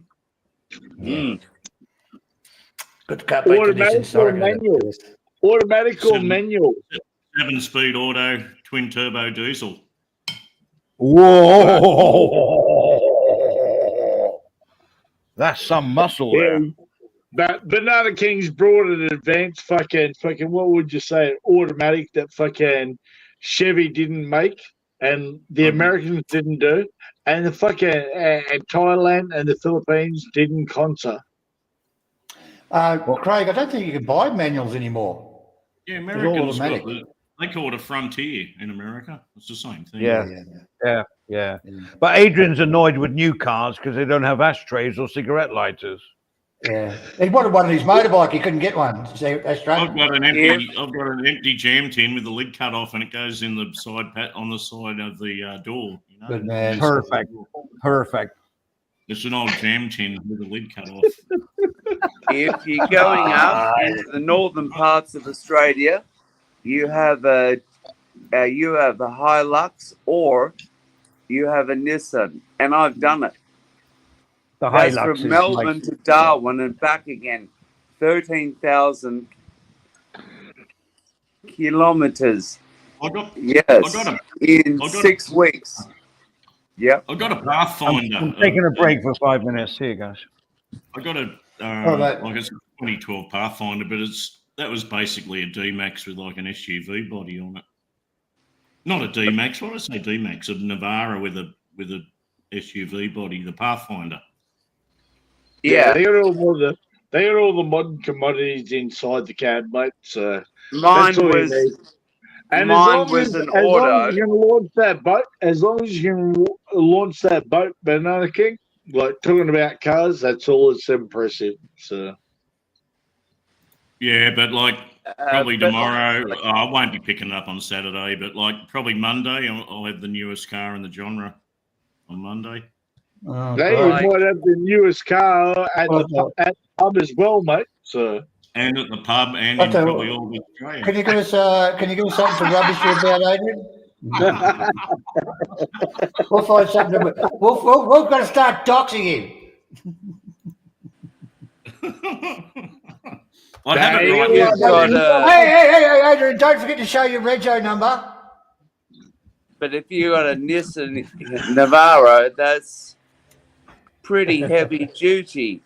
Because I had a Pathfinder from Melbourne to Darwin. And fuck off, BB company. You've only dated like fat chicks and all the rest, mate. Like, yeah, well, you're I not was telling a story. I'm not here for your collaborative and all the rest of it, mate. Fucking, you're no good. Like, fucking let Banana King and okay, well, I did it. I went from Melbourne to Port Pirie in South Australia in 1 day. Okay, so I've done it. So that's what I've done. Craig?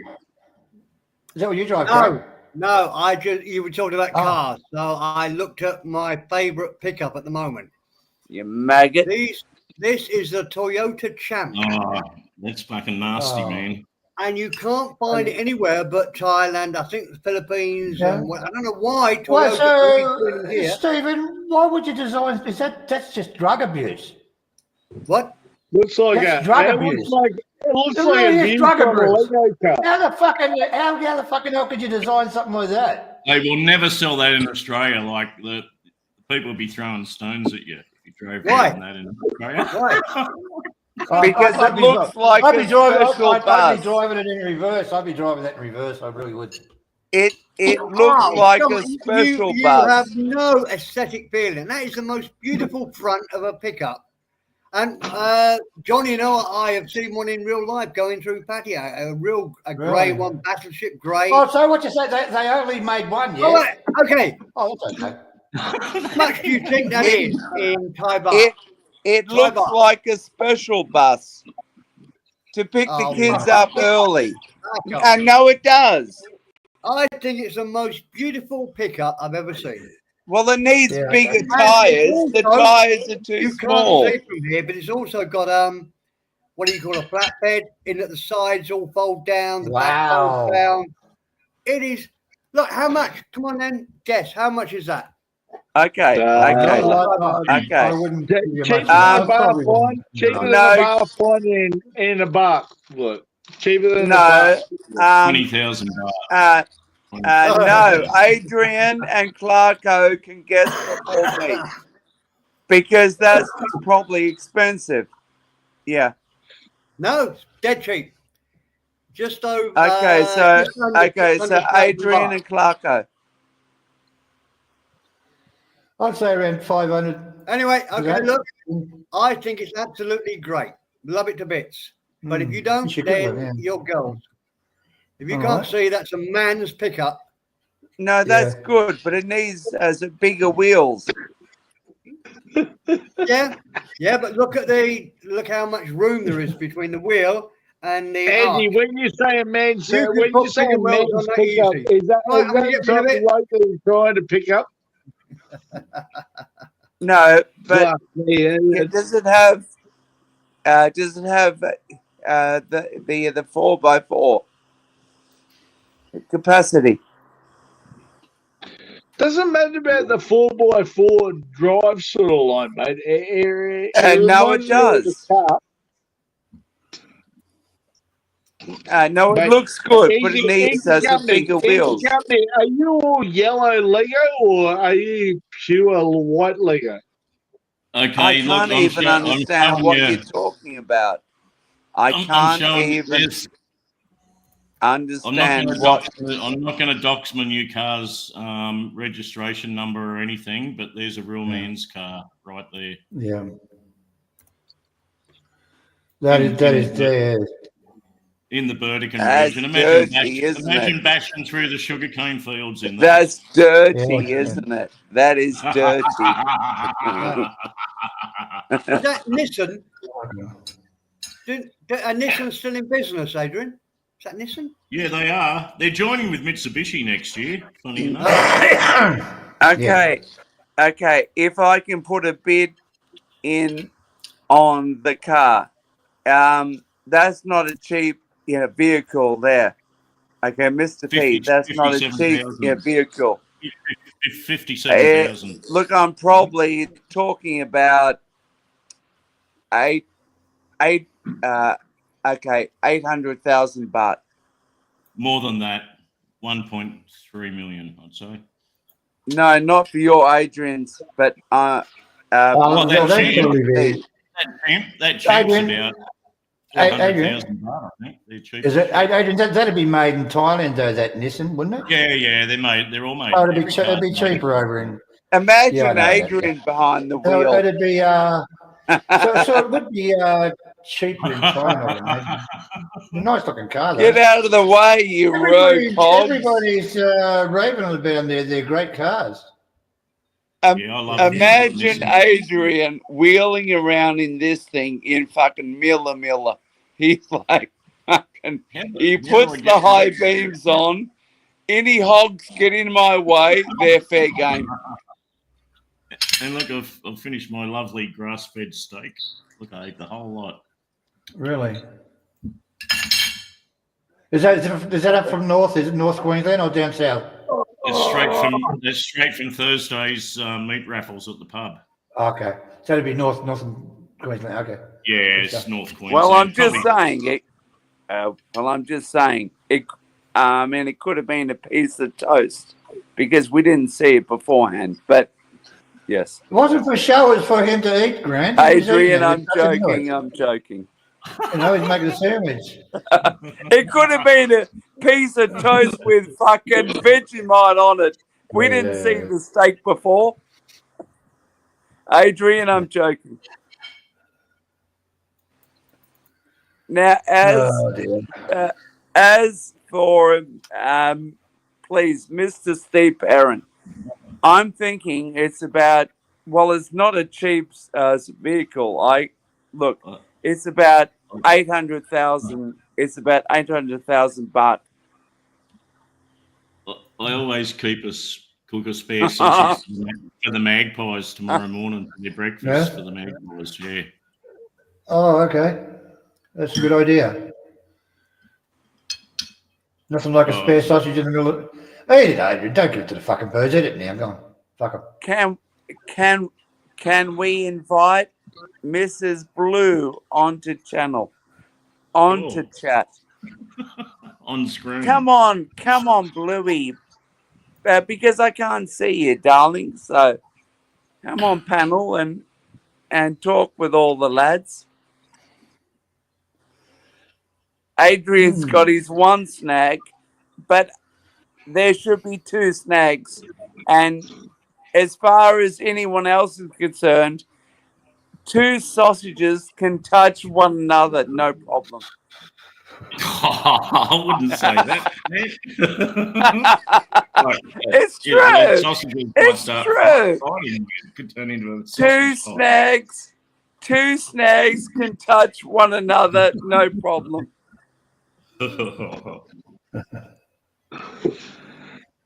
That's a big Mrs. one. That's a big one too. Look at the size of that one. It's like nearly as big as me. Yeah. Jesus. Really? Yeah. It's a bit thin. It's not quite Can as you thick, can you swallow that whole, Adrian, or can you just ask the me? length's about right. Yeah. Adrian, please. I haven't got my magnifying glass, but please. They've been a great stream. Been a great stream there, Adrian, Clarky. What would you say, Andy? Thanks for coming on, Craig. I'm going to bounce, mate. I'm going to bounce. I've got something else to do, mate. You blokes are so entertaining. It's probably better that you keep the topic than opening the stream. So, you youthful blokes and your fucking, what would you say, your helter-skelters and your fucking little fucking boy dreams. Be great and be all the rest. Catch you tomorrow. Might catch you next week. See you, Craig. Hey, Craig. Yeah, mate, I'm off, banana. Take care, Craig. Thanks for joining, mate. Yep. See you next time. Yeah. Well, okay.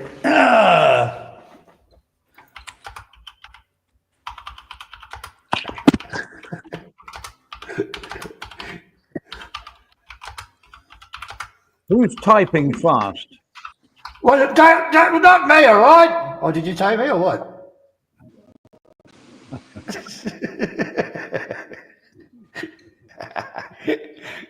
I wish I could type that fast. Yeah, get yourself a Russian keyboard. They work well. They're cheap too. But the thing is, nobody understands what you're typing. I type in code. I've told you that before, Andy. All right. So where were we? You got yourself a Nissan. How much would a Nissan be in Thailand to buy a Nissan? I wonder what the difference is in cars. How much you pay for that, Adrian? 79 grand, yeah? Is that on the road? Or 59, you said, didn't you? 57 drive away. That's right, 57 drive away. How much is that in, hang on. Hang on. It's got to be about 1.2 million baht, I reckon. But I'll tell you in a sec. Hang on. Yeah, you got me trusty little. 57. See, 1.28 million. 1.28 million. It depends what options you get. What Adrian, model level you buy, you know. Adrian, can you put a picture up of it? He just did. Sorry. Yeah, you Well, did. I'll just come back. Oh, yeah. Okay. Sorry. We're gonna have to have a word with this, Steve. We're gonna have to have a word with this Andy guy. I'm telling you. That's I got it. I saw the picture. Yeah, got it. The dual cab. It's called a dual cab ute. That's what we call it here. Dual cab ute. Yeah. You could have So how much would that that sort of money? How much would that cost in Thailand, Steve? Can you check it all? In pounds, it'd be about 29,000. 29,000 pounds. British pounds. Yeah. It is a funny shape, though, isn't it? That's not the top. It's not the top of the line. It looks like it's higher at the back. The back seems to go up in the air. What's that all about? I think so you can load it up. Well, Yeah, the back has to carry more weight. Okay. it's got the That's why it suspension. goes up in the air When you to hook the boat up compensate to it, the weight comes that you in. put in the back. Now, Adrian needs a lot of room in the back bed for all his meat trays that he wins down the pub. yeah. Yeah. I've got to Take pick a lot up of all the weight. meat trays. Have you bought that colour, Adrian, or did you? Yeah, go that's for... the car. That's the actual All right. car. Okay. Yeah, Yeah. that's it. Nice. And that's a It nice. is nice, yeah. It's a nice. Yeah. I prefer the one I looked at, but that is okay. So how much in Thailand is that one, Steve? I've paid for it, but I haven't got it yet. The one that Adrian's Okay. looking at is 1.2, 1.3 million. The Wow. little champ is under 600,000. So you could Right. buy 2 of those champs for one of these. Oh, yeah. I It's bet that's still got all down the at IP Nissan. in it as well, right? It's still down at Nissan's here, Steve, because they're putting a special tow pack on it for me, and it's got to come up from down south, Brisbane or Sydney or something. And that's good. four-wheel drive, yeah? Yeah, 4-wheel drive. Yeah, Right. it's got a locking diff. I've as never well. driven a four-wheel drive. It's got 4-wheel drive and a locking rear diff, Yeah. up diff. And For when when you you- lock when you it, go do you have to get out off-road. of the car to lock it, or is it in the cab? You can lock it. Yeah, you just hit a button and it's electric. It locks the rear diff. All right. Locks the rear wheel so they don't lose And traction. the front ones? And the front ones, Adrian? Nah, they don't have them on the front. Okay. Have you tinted the windows? I can't see. Like Yeah, I've it's got, got- I've it's got got 4 on privacy mine, glass. Adrian. It's got privacy glass on the windows. yeah. I've got, It's got I've a got really 4 cute on thing. mine. The little back window at the back. Yeah, It's vertical pretty much, so you can see out the back. Well, in this middle of that, it's got like a sliding panel that opens with the press of a button. Yeah. That's the old So you American. can so that's yeah. great if you're being pursued. You can stick a gun out the back and shoot whoever's chasing you. Well, we know an you- arrow. An arrow. Listen, Adrian, we know you're an expert on guns, so you'd probably like that feature.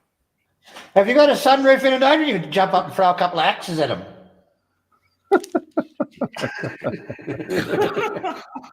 Or a boomerang or something like that. You know? Boomerang, yeah. Yeah, boomerang won't come back. Not at that speed, it won't, sweetie. Yeah, it's good. I'm kind of No, sick of the it's old good. Nissan Pathfinders been giving me grief So, lately. can somebody tell us how much that car of Adrian would cost in Thailand? Yeah, Thailand Steve dollars? said 1.3 million. 1.3. Okay, 1.3. Yeah. The interesting fact here, right? The best-selling Japanese cars for little depreciation. Number 1, Toyota. Number 2, Honda. Number 3, Mitsubishi. Number 4, Nissan. Yeah. Well, I mean, with Toyotas, you just absolutely can't go wrong. I mean, we bought a car a long time ago for back. It was new 450,000 or something. We actually sold it after 12 years for 275,000. You know, like they just keep their value because their engines go on forever. Their engines go on forever. Andy, this dual cab, it's called a dual cab ute in Australia, okay? Dual cab utility car. But in America, they call it a truck, and you call it a pickup over there in Thailand. In Australia, it's called a ute, like a utility. So it's a ute, dual cab ute.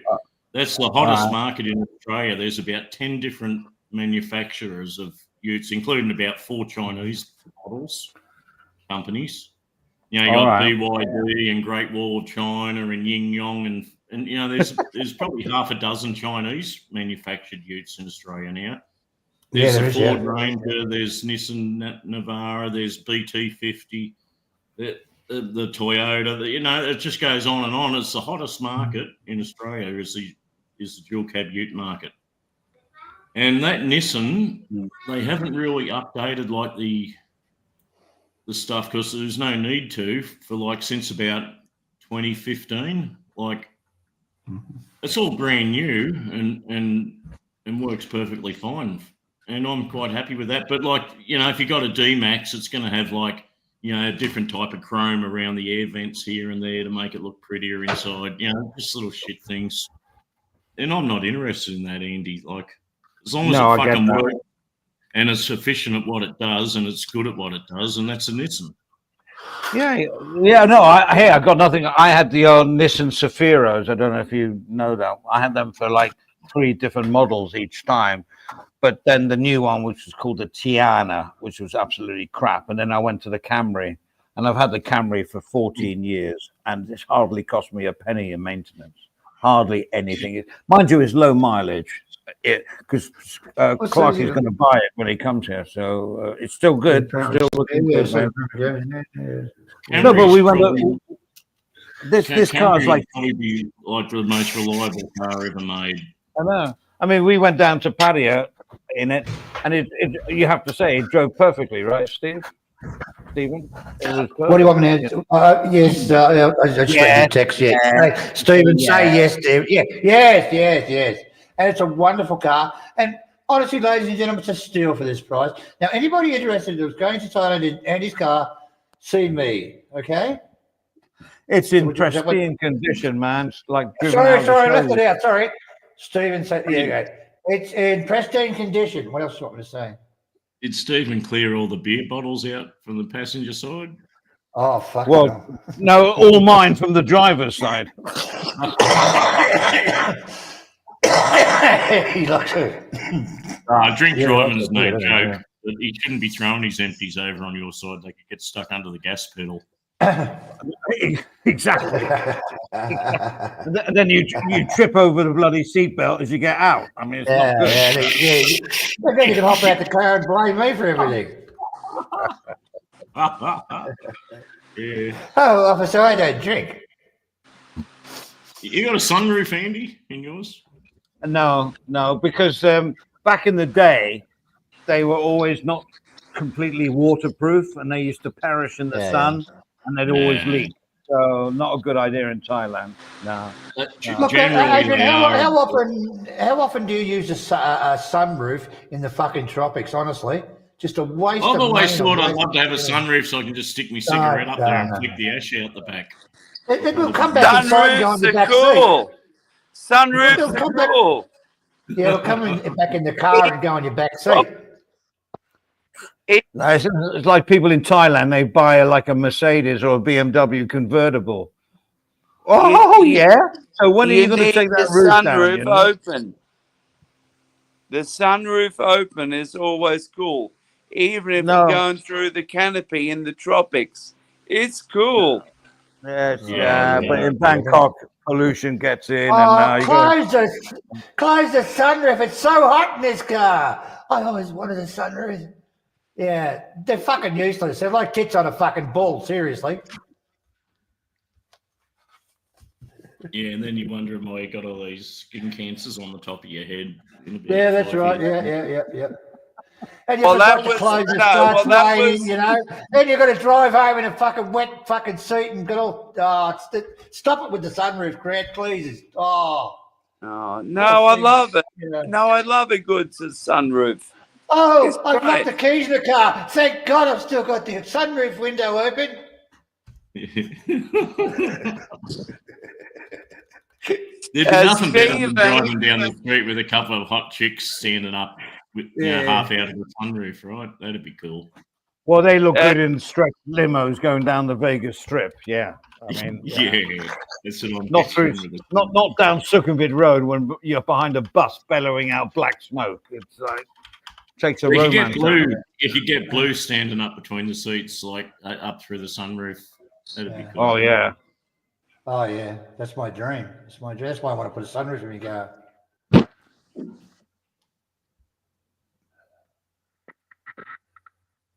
In California or like any of these pleasant countries with lower humidity, I think convertibles are great. I mean, when I lived in Tenerife, I only had a convertible. Didn't need aircon, didn't need anything because no humidity. And they're great. I mean, the wind in your hair. Yeah, nice. Like that. No, the convertibles were such a go many years ago, but they're not very popular now. You know, you drive around this convertible in Thailand, you're liable to get mugged. You know, Well, and plus, you can't empty your ashtray properly. Well, you can empty the ashtray out the top through the sunroof. It doesn't work, Adrian. Believe me, it doesn't. You've got a little bit of vortex going on up there, a bit of black pressure, and in she comes all over the face. It blows back into your hair. Yeah, it does. Yeah. Have you ever You flicked? can throw your empties. You can throw your empty beer bottles out through the sunroof. Surely. Have you ever tried a flick a cigarette out the window and it goes into the back seat? Oh, it comes straight back inside your shirt. Once, yeah. Once you do that, one time. Yeah. Oh, the ash goes in your eye. That's bad. Yeah. I got to tell you one I did, Andy. I was in a car and I threw my ash. I'm a naughty boy. Threw my ashtray out the window, right? The ash, emptied the car. So I got to do it. It's just an experiment. Yeah, you know what I'm going to say. There actually was a girl in a convertible, sort of throwing a fist at me and getting really nasty. What do you want, black woman? That was true. I wasn't making that up. Yeah, how dare you, Stephen? Yeah. How dare you? Racist. Who do you think you are, Donald Trump? Yeah, spit those cigarette butts out. Then you throw an empty stubby at Done that before, yeah. Done that, yeah. Stephen's the Antichrist. Yeah. You know, if you didn't litter, you'd put so many people out of work. Always remember that when you're throwing stuff out your window. Yes, I know. I know. Just throw. Don't just. No, I know. Renata King, just throw it out the window, mate. You are keeping someone employed. Well, believe you me, over here in Vietnam, they're keeping a lot of people employed. They all throw their litter out the window. Oh, even I don't. It's not my own country, but You know the big intersection down there at Asok, you know, like Sukhumvit 21, where the BTS overpass is at the main intersection there, and there's always a cop up there looking for people smoking down below and bust them for smoking. Imagine driving your car up the Sukhumvit Road and he's watching for smokers and you just throw all your ashtray out of the car window.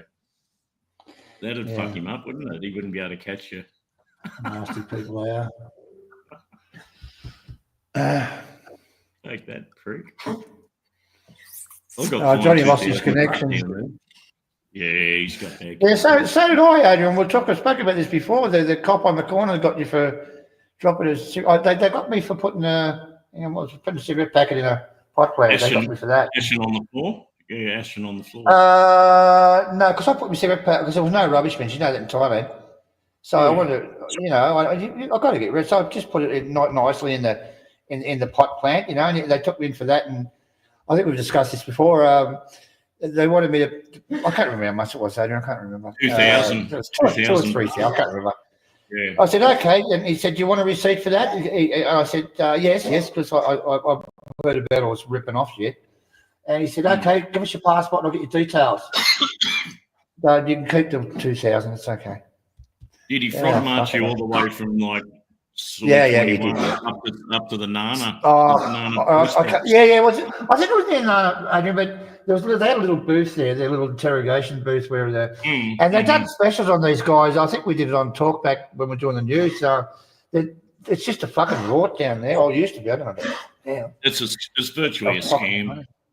I didn't ash on the floor at all. Like I put my bumper back in the packet of my cigarette packet because I know that's exactly where you get caught for smoking, littering the butt on the floor. And I intentionally put it back in my packet.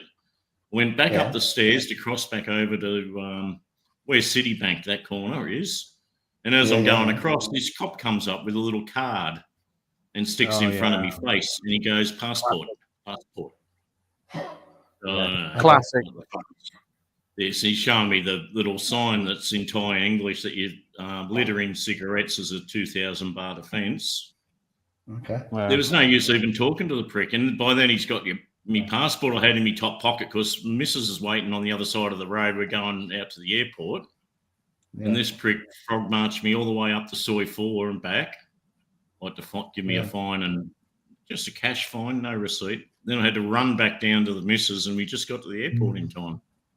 What a prick. Well, I was at that Nana intersection going, on the left-hand side, so I was going south, I guess. And I threw a joint out of the window. It was just a bar. And a policeman came and he picked it up and he showed it to me and he said, "Oh, don't throw your cigarettes out of the car." 2,000 baht. So I gave him 300 baht and he gave me the joint back. It was great. Was it still lit? It was still alive. Yeah, it was still smoking, bro. Yeah, there was smell coming from it. Cheers, bro. I'm just finishing off. What's up with the Easy Company? Hello, Nescafe. Lieutenant Nescafe, hello. He's good. Now, g'day, Lieutenant Nescafe. He's a good guy. It's amazing. Look, I think they spoil a holiday when they do that sort of thing to the tourists. But they notice one thing, Adrian and Andy. They pick on the Falungs, the white people. Oh. They don't pull up ties or anything, do they? So it's a rort. It's a terrible rort they've got going. You know, they're collecting that money and divvying it up or whatever. I doubt whether that ever gets to the police station. I think it's Unnut, the area it's in, isn't it? Is it Unnut or am I wrong? Well, probably that's wrong. Unnut's further down, like going towards 101. Yeah. Good old 101, eh? What an ass that was.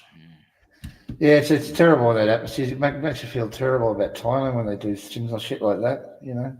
It's not good being a smoker in Thailand. You feel that uncomfortable. Like when you're in shopping areas, there's like nowhere to smoke. There is somewhere, but it's like right round the back, and you got to go and like you're basically hiding behind a building. You feel like a 12-year-old. They're stopping. In England, they're trying to stop that now as well. No people gathering outside a pub or in a smoking area. They're trying to stop that as well. Well, Andy, in Bangkok, there are whole areas near, I stay near the Victory Monument. Whole areas there are no smoking. No smoking on the streets, no smoking anywhere at all. Oh, they're like signs. I'm just saying that it's all changing, and it won't be long before there'll be no smoking in Bangkok. What's going on with the Easy Company in the background there? What have you done, Easy Company? He's got nothing connected. He's just got a blank screen with no microphone, and you can't even put him on as a blank screen. He's just got nothing. Yeah. Can you go off Easy Company and come back on? Could you do that, please? Well, we're not keeping you off Easy Company, but you're not there. You're like a ghost. Yeah, that's it. Now come back on now. Come on. He's been a good boy tonight, isn't he? He's been a good boy. Yeah. Like either ban the rotten cigarettes or not. Like it'd be easier just to fucking ban the rotten things and be done with it. Yeah. That'll be what they do, but you got to understand, Adrian. You probably do understand, but the money, amount of money they make off cigarettes in Australia is phenomenal. You know, you're talking billions and billions of dollars. You know, not even more than that many 6 or 7 years ago. Well, I don't know if I'll get rid of it. Everyone up here is like buying Chinese cigarettes. These tobacco shops are all selling Chinese cigarettes, which are totally untaxed. They're all illegal. They're like $15 or $12 a packet, the cheaper ones. Fucking $12 a pack instead of like 30 or 40. But so what are you smoking? What are you smoking up there? I just smoke JPS Red roll-up tobacco. It's about $70. $70, 25 grams. How many smokes you get out of that? Oh, probably 50 or 60, I suppose. Maybe 70, depending how thick you roll them, you know. Yeah. Well, he's not Rain Man. He doesn't know exactly how many he's made. Well, you don't know, Craig. He hasn't been like me and you've been in Well, jail. I'm just saying. You've been in jail. We roll them thin. Okay. I'm just saying. But you know what the funniest thing in Bangkok is? Okay. You know when all the tourists are there, right? And they want to eat the street food. And they say, oh, where's the best? Where's the best street food? I tell you this. And this is a little hint. This is a little hint. Lunchtime, when all the office workers are going out to eat, if you're anywhere in the vicinity of soy 23 or 15 or 10, you go to soy 23, aka soy, oh boy, and you get all the street food that you want, only of a lunchtime. Now, if you want street food of a nighttime, you go to Chinatown. That's where it's at. Yeah. Have you had pad thai? Easy, you would have. It's like a stir fried noodle with a bit of meat and hang on. Chinatown's cool, Easy, but you said there's hundreds of places, areas in you can get street food good. Just make sure that the stall is busy. If it's busy, then it's okay. Yes, of course. And that's the key to it. Exactly. That's the key. That's the key to it. Make sure there's people buying from it. It's the most simplest food. The most simplest basic Thai food is pad Thai, and they reckon to be a master Thai chef, that's what they have to do. They have to cook pad Thai, and it should be of outstanding quality. Like it's the easiest thing to cook, but also like the hardest to do. You can tell to get it right. But I'm just saying, like in sort of general, if you want your street food of an evening, like I'm talking 6 o'clock or 7 o'clock, 8 o'clock, you go to Chinatown. If you want street food, for lunch, you go to Soy Cowboy, because that's where all the office workers go. Yeah, I get that. I get that, Grant. But the thing is that I can go nighttime, Sukhumvit, soy 33, 35, 37, 39, and they have fantastic street food. I mean, and they have food trucks as well there. So I get what you're saying about Chinatown, because I love that place. I love that area. But there's loads of other places in Bangkok that do exactly the same, mate. You just got to get there. That's all. What's your favourite street food, Andy? If you were going to go to the food carts in a street and get some street food, what's your favourite? Well, I go to the street carts and bring back to the house, but my favourites would be probably grilled chicken and somtam. Nice. And sticky rice, I mean, that's about, and maybe a bit of fried fish as well, depending on my mood. But I don't sit down because I have a house to go to. A lot of these people sit down because they're on the move and they got to sit where they, where the food is. I'll just get it in a bag and I'll bring it back and then I'll have it with a cold beer, something like that. Yeah. That's what I like about Thai restaurants and bars, and they're like establishments that do prepare food. They absolutely don't care that if you bring your own fucking food in. Yeah, that's amazing, isn't it? That is amazing. Yeah. You tried that in Australia, mate. You'd have no teeth left. Serious. If you try that in Australia. I tell you what, we have a Japanese restaurant. I took some sandwiches into a restaurant once, just some fucking ordinary, and he went off his fucking skull, wanted me to leave just because I walked in with sandwiches. I think I was eating. I don't blame him. Well, I don't blame him. Did he have sandwiches on the menu, Steve? No, it's not. I probably don't. Yeah, hamburger.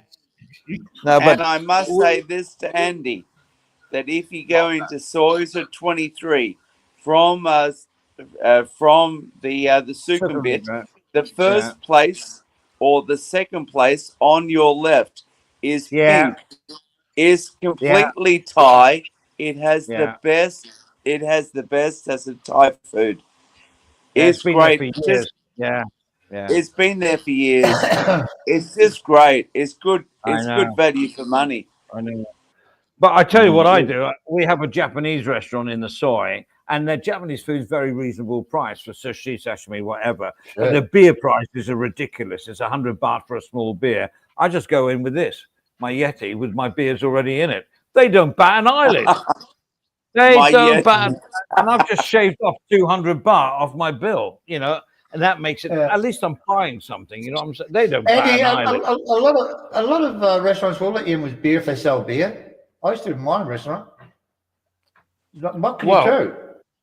Well, yeah, I mean, you know, the thing is, if you bring some food in and then you start eating loads of their food as well, they ain't gonna bat an eyelid. You know? But if you go in and order a glass of water and sit at the table and start eating the food that you brought in, I don't blame them. That's natural. I was in Lumpang, and the person I was with did that. They brought out some stuff. They just put around the corner. We're staying we went to a restaurant, and she starts gobbling on that. I thought, Jesus fucking Christ, how rude! I have to address this Lieutenant Nescafe, who's a good mate of ours. So I'll be gentle. I'll be gentle. I'll be gentle. I'll read it. Andy, you don't sit down because of the hemorrhoids. Let's be honest. Now, I'll tell you what, if you eat a lot of Thai food, you'll never suffer from hemorrhoids because you never get constipated. And that's the end of it. Never. I don't know. I can't even speak. I'm impressed with the Lieutenant because he actually spelled it correctly. Very good, man. Well done. Love you. Don't talk about his hemorrhoids. He has got them. Where were we? I thought that was quite rude. That's just natural up there in Lumpang, Adrian. They take food into a restaurant. I don't get it. Anyway, yeah. Oh, Blue saying, don't forget to give the stream a like. Yeah, that's good. Yeah, we've got to get the old subs up because we want to be monetized and make ourselves millions. Yeah, we'll all be millionaires this time this year. And I want Andy to address, and also to Clarko and to Adrian, like if you eat at a nice restaurant, you'll be charged the VAT. So you can expect about 15 or so 20%. Probably, yeah. Look, the thing was, if they bring their own food and you say to them, okay, piss off. See, I would have just take me and my friend for instance, right? I would have had to go with her, right? So they're going to miss out on a $200 or $300 for maybe $400 order because she was going to order as well, obviously. So they're going to lose just for kicking her out. So you've got to look at that as well, Grant. Do you kick? Yeah. You know, the person might arrive with 6 people, so those 6 people are going to get thrown out with them and will walk out with them. You know, the person. You're talking about bars taking food in, surely. No, I'm talking about nice, restaurants down in the Ceylon area, and they charge you 15% as VAT. Yeah, well, no restaurant will allow you to take food from outside into the restaurant anywhere in the world. Yes, they do. No. They do, Steve. They do. Well, it depends on the type of restaurant. Come on. It depends on the type of restaurant. Ridiculous. Look, I love the fact that most Thai bars have no problem in you ordering food outside, eating it in the bar, and lots of restaurants will actually deliver it to you. It's fantastic. You'll go in, order the food. I mean, we do it all the time in Soy Nu Plaza, where you get the beautiful fish from whatever the place is called. Can't remember. Beautiful cod. And you say, I'm sitting at Marmac Bar. No, I'm not talking about bringing food in, Steve. No, I'm talking about sitting down to a nice restaurant, not bringing any food in. Well, that is ridiculous. In fact, I think do that. All the businesses that do that should go out of business. It's stupid. Well, I've done that before, and they hit you with 15% VAT. I'm like, for what? I'm sure, have we had this conversation before? Easy. No. I've even seen some bars, Steve, where people walk in with a beer in a bottle from another bar or establishment, and they just walk into a bar and sit down and start drinking that. Well, Well, that's okay. Well, that's another story. But I'm talking about you go out with your partner to a nice restaurant in the Ceylon area, and you get hit with 15% VAT. I'm like, what? And a service charge. Yes, yeah.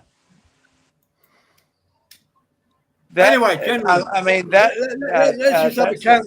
I think this has been a lovely stream tonight. I've really enjoyed myself. But I'm going to call it a night. What does everybody else say? Has it been fun for everybody? Yeah. Yeah, it's been Yes. great. Yes, Are you leaving? yes.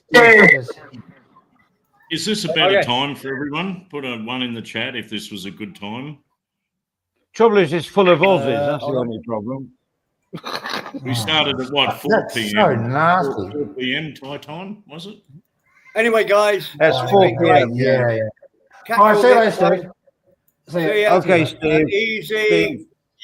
See you, Steve. Andy, Thanks, Sparky, Steve. and Banana King, and everybody in the chat.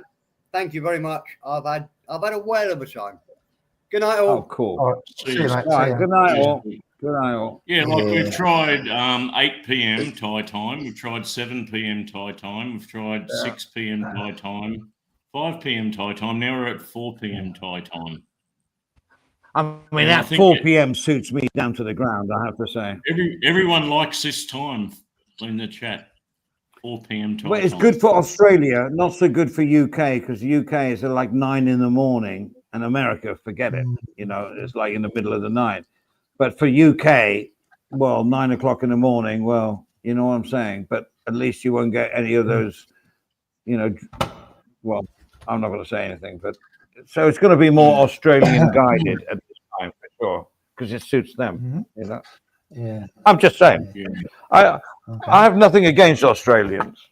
That's You know. yeah, I believe that. Yeah. I'm just glad they stay in Australia. You know? Just because you're It's the same with the pommies, Andy. I got nothing against pommies. I think everybody should have one as a pet. I'll go for that as long as you feed me and give me water and shelter. I'm up for that. All right, we got to keep going, are we? Yeah, a little while. I'm fine. How Sips Satang, he says it's a great stream. Oh, good stream, guys. Yeah, we're trying to keep the trash talk out of it, but sometimes it's not working. But we'll work on it. We'll keep working on it. Won't we, Grant? Yep. Well, we can have a bit of trash Won't talk. we, Grant? How dare you insinuating it's I me? noticed out of the 3 people besides me, you were the one that wasn't paying attention. I'm paying attention to your right, every. good. I'm hanging off your every word, Stephen. Good stuff, mate. Good stuff. I think we can have a bit of trash talk on the panel amongst A ourselves. little bit. As long as you don't Well, trash talk.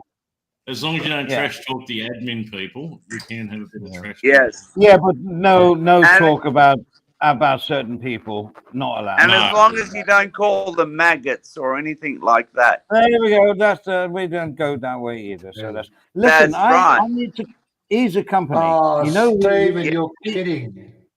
Easy. Latoya, Now I've got you on a one. Hello, Latoya. Andy is Oh, trying to talk, Stephen, please. Oh, sorry, Andy. Okay. Latoya's in the chat. We're starting a new little series with, you know, like What's Up Thailand special, and it's a guest. We did it with Colin, and we've got a few people in the pipeline, and your name actually came up. Yeah. Now, if you don't know what it's about, look at the one with Colin. Just the first 25 minutes, which is the interview part. Then we open up the panel afterwards. If you're interested, then let us know because you're on the list. Well, I would be interested. Okay, cool. So there you go. So, but someone. Hang on, Grant. Hang on. Let me translate. Hang on, Grant. What Grant's saying is, thanks for asking me. I'd love to do it. That's what he just said. Oh, that's his translation.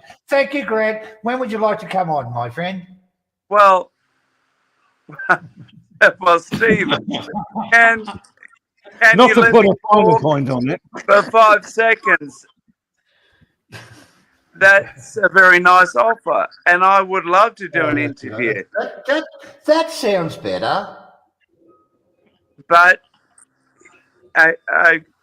okay, but someone like as a Stephen would have to reach out and say, "Look, okay, Grant, they want to do an interview," and I would be more than happy. Yeah. I can't reach out to you, Grant. I got you blocked. The way it works is I need to get in touch with you, and we have a little chat on a personal private call or whatever, and I'll tell you what.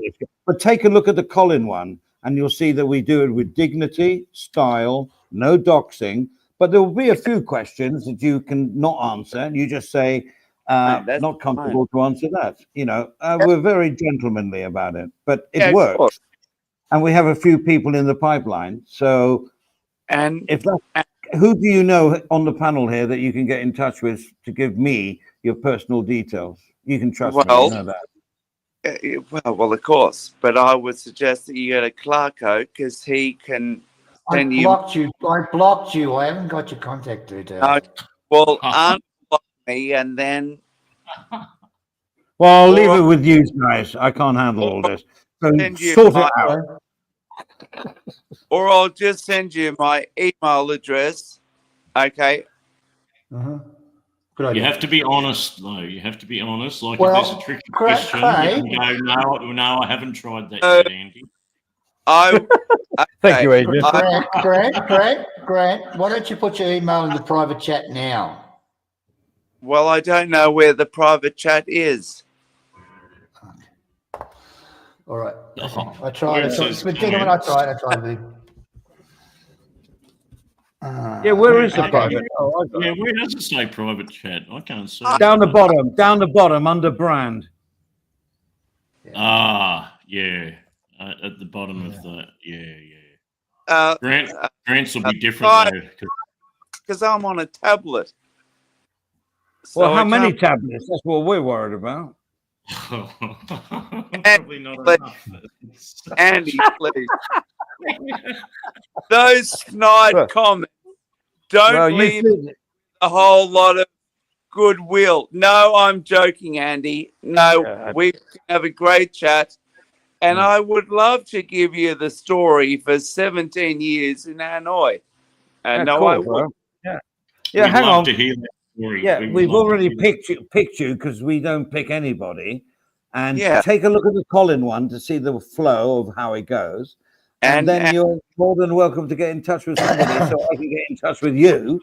And I'll just put my there's only 22 watching, so I will put my email address now and I will take it off in a couple of minutes, okay? Okay. I'm just on the computer, so somebody screenshot that, all right?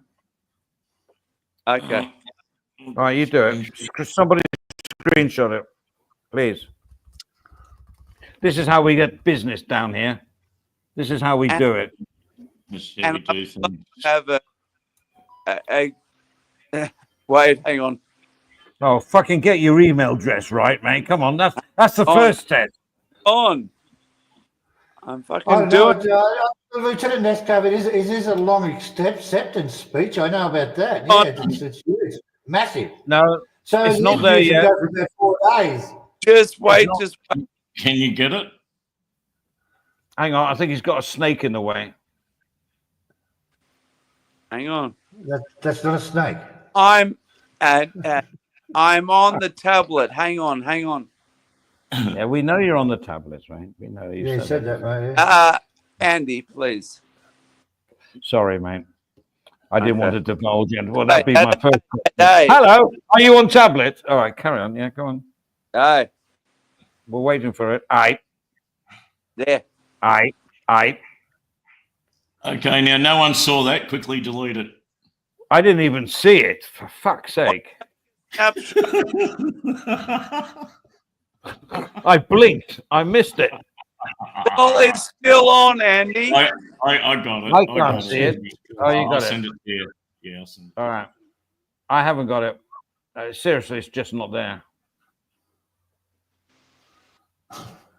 Am I on the same StreamYard as everybody else? Oh, come on, leave it up. No problem. I still can't see it. No, it's up there, Andy. In the private chat, all I got is from TT. That's the only one I got. Just I the can't one read it. TT. Just the one above I can't read it. TT. I got him blocked on here as well. No, it's not here. Yeah, it must be blocked. You've got Stephen, him blocked too. Stephen, You were a naughty boy people. once upon a time, Easy Company. You were a naughty boy once upon a time. Now you've changed your evil ways. Everybody wants to know you. Hang on, who's blocking people without everybody else knowing? no, just look above the TT. My Nothing above email it, bro. address Nothing is above on it. top of TT. No, I'm Nothing sorry, above it. TT. I'm on top of you. I haven't got that. Nothing. That's all I got. Well, you've got it right. I'll send it to you, Andy. Okay, mate. All right. And then what do you I haven't do got him once I go blocked, his Adrian. email? That's lovely. We can't chat over email. I need his personal fucking line or something. Well, Messenger. if you send me your email, I will give you my phone number. Okay. He does. Okay, Yeah, here's yeah, my yeah, email. yeah. Here's my email. Here's my email. I believe me, you wouldn't want to do that. Oh, really? I don't give a shit. DJ. You will. You will when he rings you at 3 and 2 in the morning and 5 in the morning, 4 in the morning. Every Please. day of the week. You'll do it, trust me. This is all in the cause of What's Up Thailand, so I'm willing to throw myself in front of a bus here. Yeah, no, that's fine. But Adrian has it. So Adrian, can you give it to Andy, please? Yeah. Okay. On the way. Well, I'm just putting my one up there so that everybody's covered here. Anybody want to come on for a chat? There's a link there. Just click on that link and you can come on and have a chat. Okay, here's my email. If anybody wants to take it. Oh. Yeah, nobody look. There we are. That's how you do it. Okay, everybody this is looking. how we do it. Yeah, that's what went through my mind when I said it. This is what. I can't All right, see your everybody email. got it. Everybody got it. Yes, yes, yes. No, I can't even see it. But just email me through Adrian because Adrian has my email. And we've got a cut price fee this month. It's only $10 to come on the show. Yeah, exactly. Yeah. Anybody want to come on for a chat? I'm going to send the link now. Okay, there's the link to come on. If you want to come and have a chat, we've got the special guest here today, Easy Company, who's changed his evil ways apparently. How's your Well, message? and also- Andy? Have you got a new message, Andy? I got a new message And if on you want private. to, I'm on. No, I got no messages here. Nothing. Well, you got. I just Well, sent you have a- to email a me line- first. A line message. I got it. I got it. I got it. Oh, hang on. No, I still just got the one I sent. I got nobody else's. Yeah, really. Wow. Anyway, everybody Just knows got- my bloody email. Yeah. I'll send It's it. the Yeah, I know, email yeah. I don't mind giving out, you know. Yeah. If It's the one my PayPal's on and my, you know, all my accounts and income and everything else. That's the email. Yeah. It's Andy at I couldn't give a fuck.com, right? Yep. If you can send Andy my email address there, that would be good Yeah. there, Banana King. Well, I got none of that. I got none of that stuff. None of it. I just the one my email's on there under TT. I got nothing above TT. Never mind. Never mind. We'll work it out. We'll work it out. But you're willing anyway, Craig. You're up for it, right? I take that as a yes. Okay. Cool. Yeah, he said yes. He virtually he done a Dino on you. He really did. Licked your face and everything. So you'll be I right. know he did a bit. He did a bit. That's cool. Yeah. He's willing. JG's on there, but I've been trying to get hold of the what's his name, JG, for bloody 3 days now, and no reply yet. He wanted to come on. Yeah, there's some real Yeah, characters Oh yeah, we have a few on the list. We're going to get As in long as, contact. as long as they're not drunk, Adrian, they're okay. I mean, Yeah. you get people on either Yeah, drunk and yeah. interview them, it turns into a shit fest. I think the key to that's to do this earlier stream. And Yeah. And got to get Grant, get him up early in the morning and stop him from drinking, and give him a cold shower and chuck him on the thing there. Like he said, yeah. Something like that. No, but it might work or it might not work, you know. But it's something, you know. Look at Andy. Once upon a time in a far off land, Grant used to be a great guy. He was a good guy. Long time ago, though. I'm still a good bloke. I'm still a good bloke. Shut up, Grant. I'm busy. What do you? Have you got ice in that, Andy? Have you got ice in there? Of course, it's yes. You girl. I wasn't born yesterday. We need a Leo sponsorship for the day before. What's Up Thailand needs a sponsorship from Leo. I need a sponsorship for a liver transplant if we keep this up. I'll tell you that now. Drinking that Leo with a straw, though, Andy. Oh, I know. Yeah, but if you do it like this, it all splashes in your face. So you got to have moderation there, mate. You know. Why don't you pour it into a glass? No, it gets warm too quick. This keeps it ice cold, mate. I know what I'm doing. Trust me. No, I had this in Pattaya, right? You are out of control. That'd be a great travel cup. Yeah, it is. That's been everywhere. Okay, if no one else is joining, then that's it. Well, I'll put the link up a few times. I'll put it up one more time, and then we're going to go. That's a good idea. Yeah. Well, okay. As I started, let me finish it. Okay, ladies and gentlemen, thank you very much for joining us today, or tonight, or this evening, or wherever you are watching. And thank you for joining What's Up Thailand. We are now finishing it because we sort of semi-held it all together for 3 hours or so. But there is an after party for anybody that joins, and the link will come up very, very shortly. If you'd like to join that link, I'll be there. Easy won't be there because he'll be blocked, and everybody else. I'll be there. Clarko, don't block me. Who's going to start up the stream? You want to start up another stream or what? You want to? I'll start it off for about half an hour, but that'd be about it. I really don't want to, man. I really don't want to. You don't want to do it? No, I think we've had enough. Do you want to stay here? Join the after party, Clarko. Well, it's kind of getting late. It's been 3.5 hours. We've had a good night. Let's just stop it here, and we'll. Yeah, true that. I can't guarantee that I'll be awake. Yeah, I get that. Now let's hold it here, right? Let's stop it now. Yeah. Yeah. Okay, Easy. Thank you for joining us.